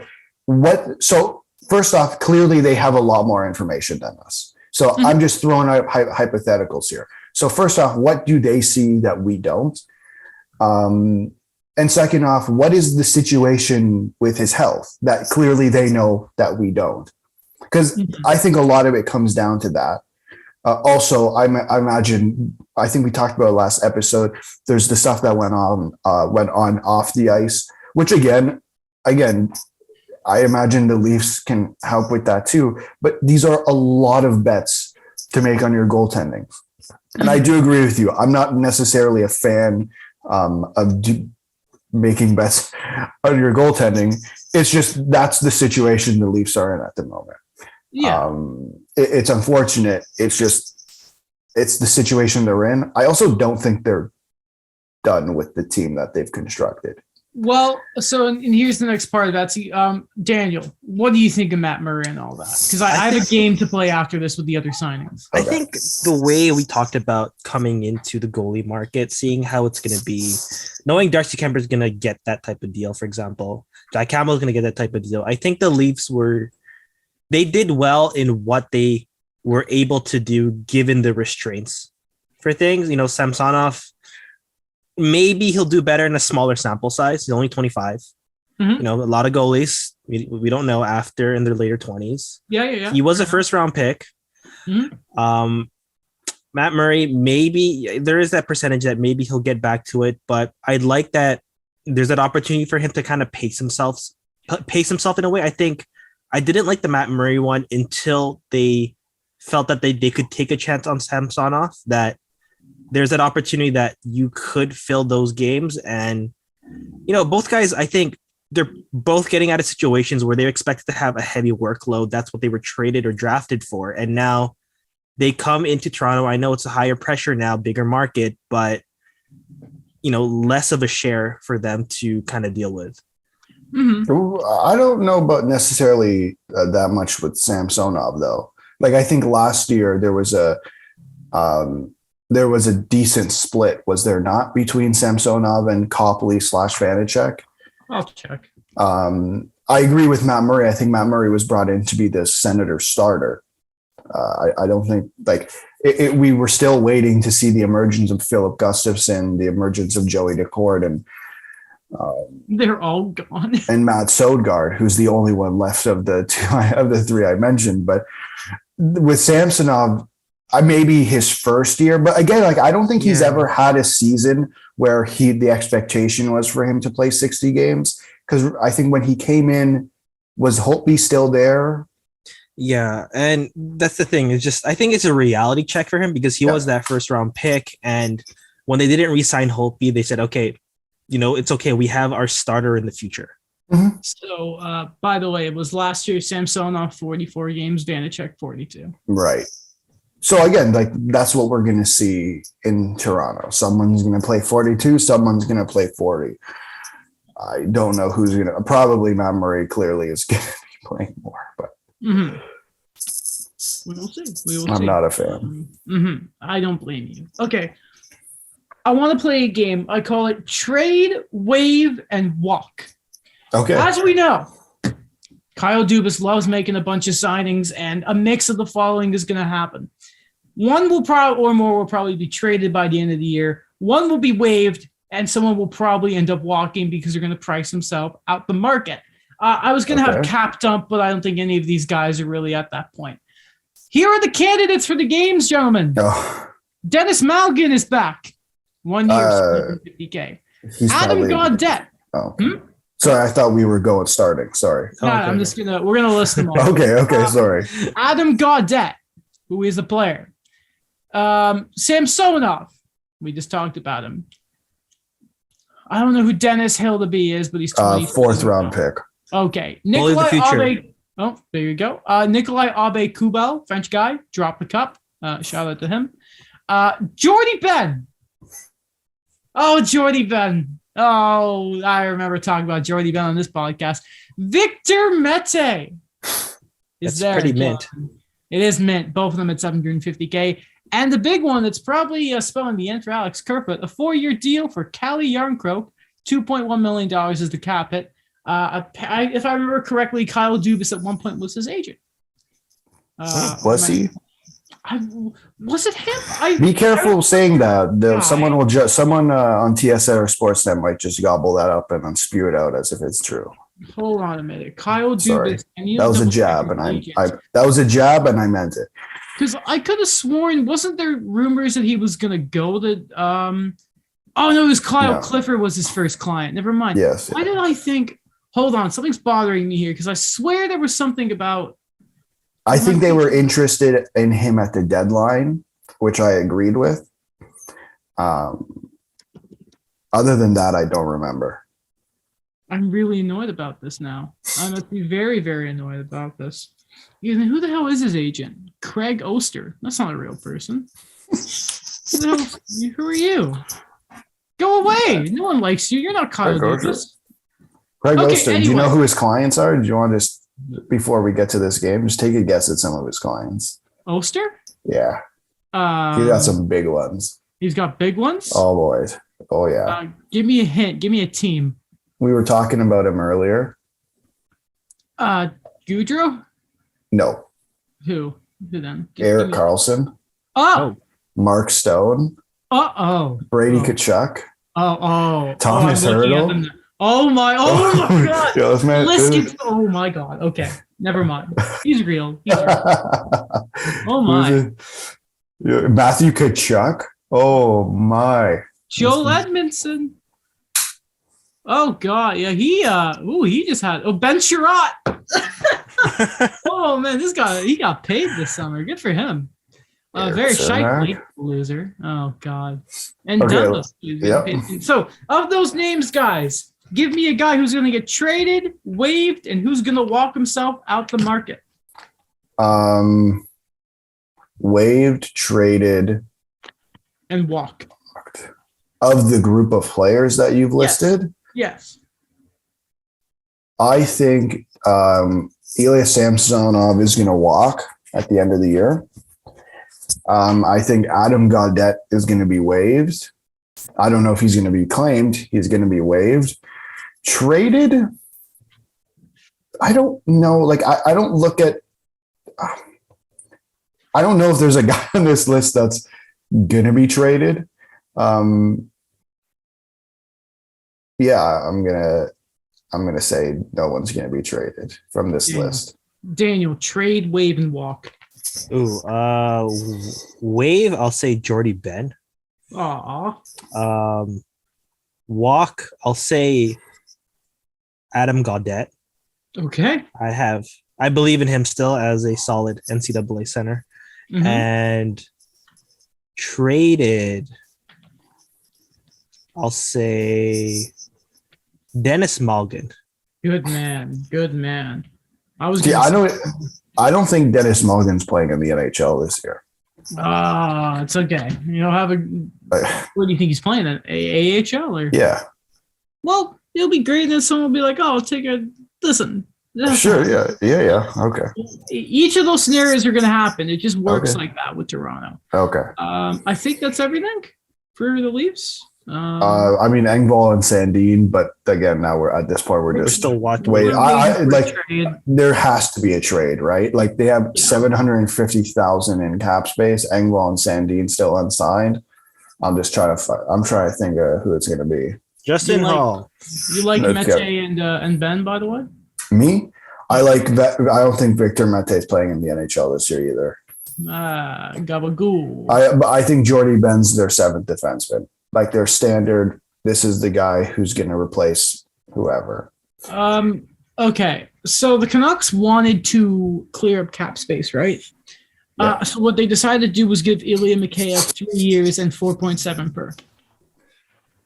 Great. Okay. Patrick Alvin, come on, man. Explain this to me. Why? You don't need him. Well, they'll need him if they trade JT Miller. That's true. They're $2.75 million over the cap.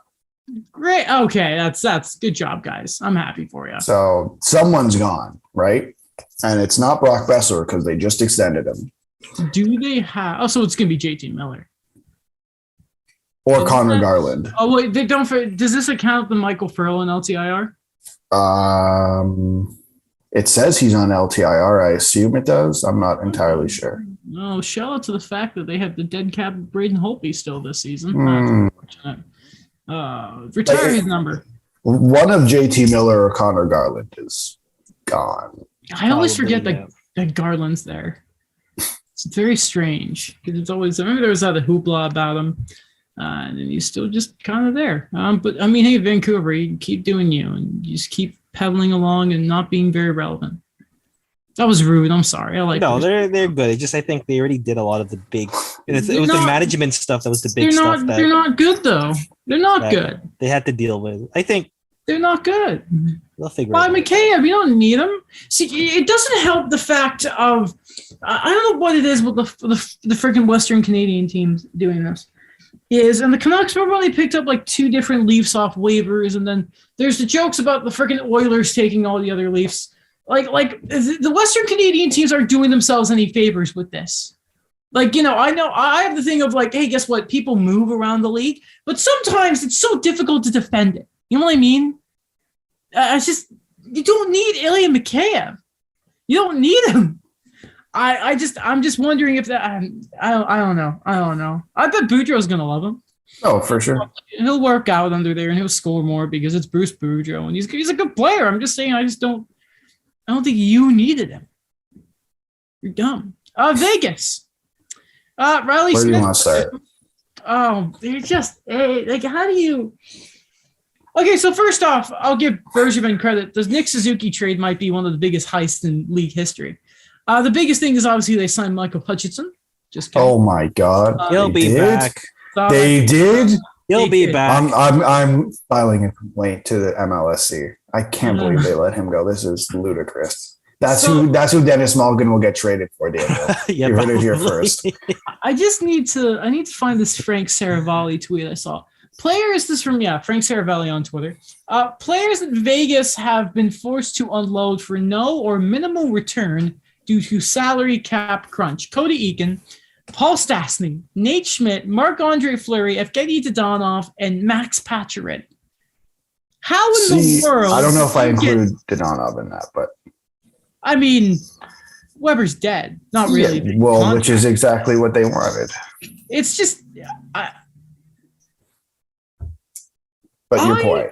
I have never seen such a waste of asset management before. I look at this and I think, how do you get nothing for a 30-goal scorer and a Vezina finalist? I'm sorry, a Vezina winner.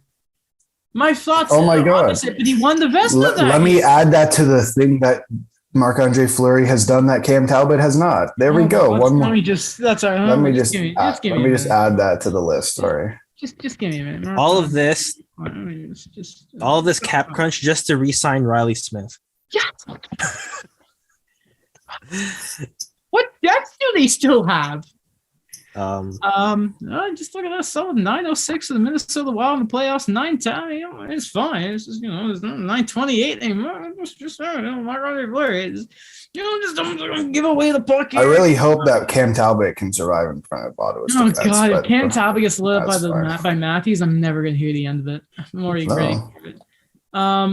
But yeah, Vegas are bad. Like, I don't even know if they're going to make the playoffs next year. Oh, no. We'll make the playoffs. They they threw away Max Pacioretty. And they still have a crazy top six. But what about their goaltending? They just so the question is Robin. Never mind. Yeah, no, Pete DeBoer's not there anymore. They have Bruce Cassidy. They have probably one of the best coaches in the league. They still have two top defensemen. They're making the playoffs. Yeah. But see, the thing, I agree. I 1,000% agree with you about the asset management. I think this is poor asset management. I don't think they care. They just know they don't. They don't. And there's a reason for that. They've made 2 conference finals. They made the playoffs. They've lost in the first round twice. They made 1 Stanley Cup final and they missed the playoff once. Not bad. Not bad at all. All while wasting assets. By the way, I don't know if Kevin Weeks and the Devils are playing a game or something, but Weeks just tweeted, "Anybody want some breaking news?" And then the Devils just replied to it with an emoji. And I swear to God, Kevin, don't do this to us at the end of the show. Don't you dare. Okay. All right. I'm getting nervous, guys. Okay, where were we? We were on Vegas. Oh, yes. Oh, no, they're getting forget. They're done. The Capitals. I kind of like their offseason. They bring in Eric Gustafsson for nothing, by the way. Remember him? Charlie Lindgren for cheap as the backup. Darcy Kemper is the big guy up front, the new guy.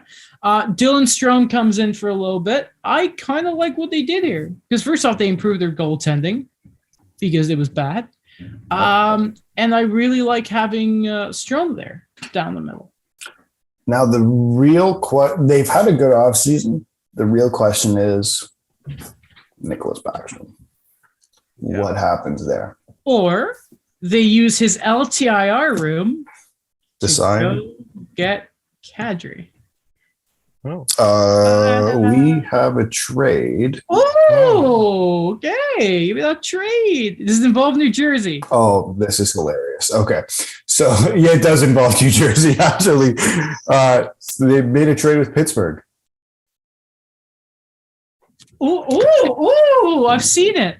Alex, would you like to announce it? Yeah, the New Jersey Devils have received John Marino for Ty Smith and a 3rd round pick.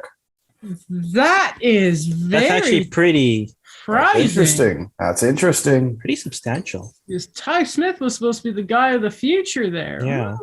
Cheeky. Well, everyone knew that Marino or Pettersson were getting moved for cap reasons, right? Right. And Ty Smith, this very second, is going into the last year of a contract that gives him less than $1 million because, he's a youngin'. He is. Is this still his current EL? It's this current ELC, but it's 5 years. Because it was. Because he's a little. He was a. What's the word? I can't remember the word for it. It rolled over. Oh, okay. That's interesting. That's an interesting move. Yeah. Interesting. Doesn't have anything to do with Montreal. What the bleep? Gaudreau lists New Jersey is going to be last in the Metro. Yes, Ty Smith is gone. Woo. Holy bleep. What the bleep? No one cares in the what's that? The guy where the F is PK Subban extension. Good trade. What a pickup by the Devils. I thought Ty Smith was the guy there. Me too. Like left-hand Yeah. shot for the future. Big John coming to Jers. I don't like that. Why did Kevin Weeks just not announce it? He lost his thunder. Oh my god! I just saw a really funny gif of like the Cartman thing of "Screw you guys, I'm going home," and it's Pierre-Luc Dubois in his next meeting with the Jets. Wow! Well, that's a fun trade. Yeah, you know what? Tons of potential for a young defenseman. Let's send him to Pittsburgh. Now they have another guy they can trade. Oh god, I hate the Penguins so much. Or I was gonna say he'll be the next Chris Letang, but then never mind because Letang's gonna be there for another decade. Yeah, literally. Hank is old. Hey, how much like is it of the Pittsburgh Penguins to steal the Capitol spotlight and to the Winnipeg Jets, who basically did nothing except David Rittich and Kyle Capobianco, who remains the best name in hockey to say. I can't believe they signed David Rick. They just got a hell of a goaltender. Oh, the Capitals brought in Connor Brown too. I forgot to mention. Yes, they traded for. Did he? Okay, so I saw he signed an extension, but I didn't know if he actually signed an extension. No, apparently his agency deleted the tweet. They did. Huh. Well, then, Okay, maybe they're working on it. Maybe they're working on it. Yeah, no, I like that for. I like that for Washington very much. I don't like. What? They didn't do anything. Wait, say that you cut out for a quick second, right? Okay. I was going to say I don't like the Jets. They haven't done anything, so we can just move on. That sounds all right. Well, Sorry, until next time, Winnipeg. Okay, so just to finish off, Hockey Canada are going to be reopening the investigation involving the woman who claims she was sexually assaulted by players, including some members of the World Junior team from a couple of years ago. There was some stuff that Rick Westhead was putting out there. I say we hold up just because it was all free agency today and the information was coming out. So we're going to wait until we can get a bit more of it before we go full into it. And on tomorrow, he's on SDP. So I imagine. Really? Yeah. They recorded it yesterday, I think they said. So I imagine it'll be explained a little bit better than what's out there. And I'm using a legal term here just so I can be exact from one of the articles. The woman who claims to have been the victim here is participating in the investigation.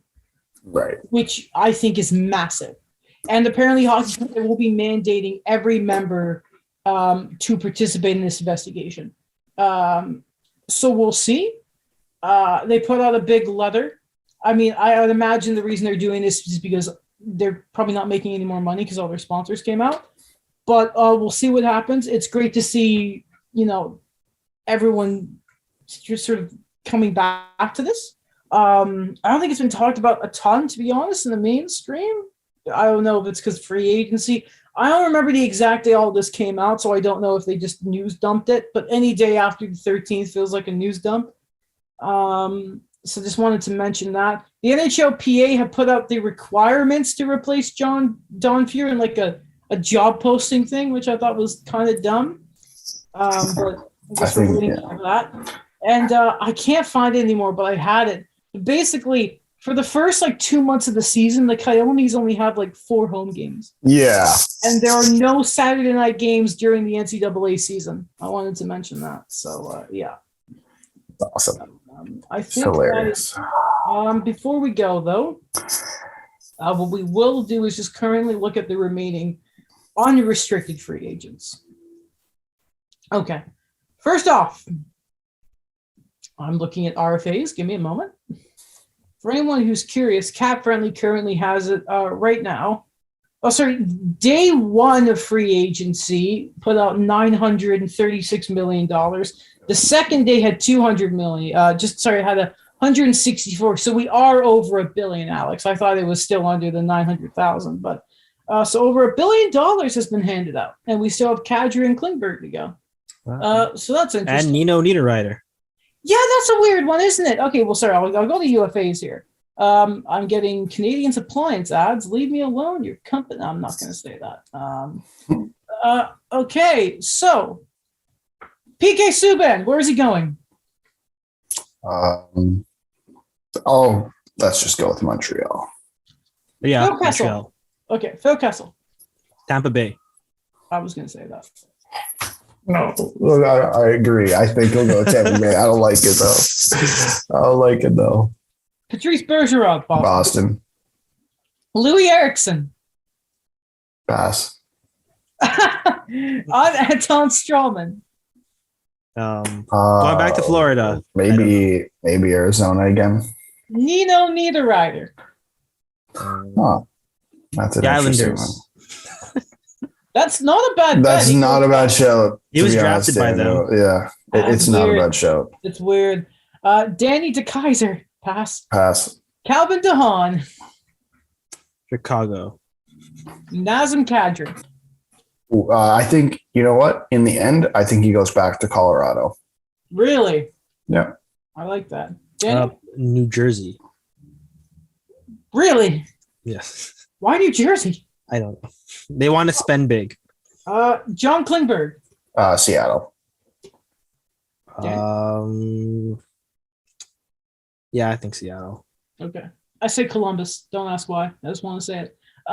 Victor Rask. Nashville. Okay. Sure. Paul Stastny. Florida. Colorado. Okay. I don't know why this is sorted the way it is. Like, I'm changing. This is dumb. Evan Rodriguez. Goes back to Pittsburgh. Fair enough. Rem Pitlick. Edmonton. Okay, fair enough. Come back to Montreal. I don't know why no one just clearly no one wants you, so just come back. Sonny Milano, which I'm surprised he was not qualified. New York Rangers. Toronto. Denton Hayden.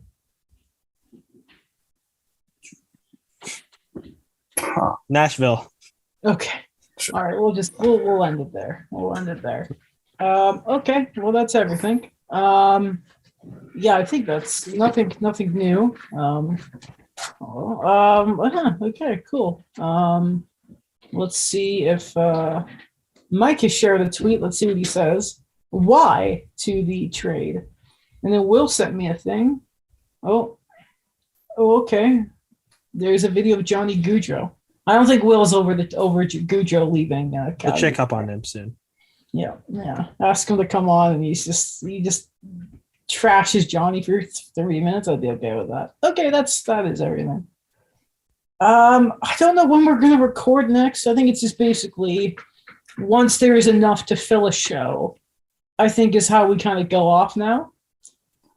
Because it's going to be there's a lot that needs to happen still, but we can't really talk about anything that doesn't happen yet. Once a week. Okay. That's it. All right. Bye, guys. No one's going to do the outro? You can do it.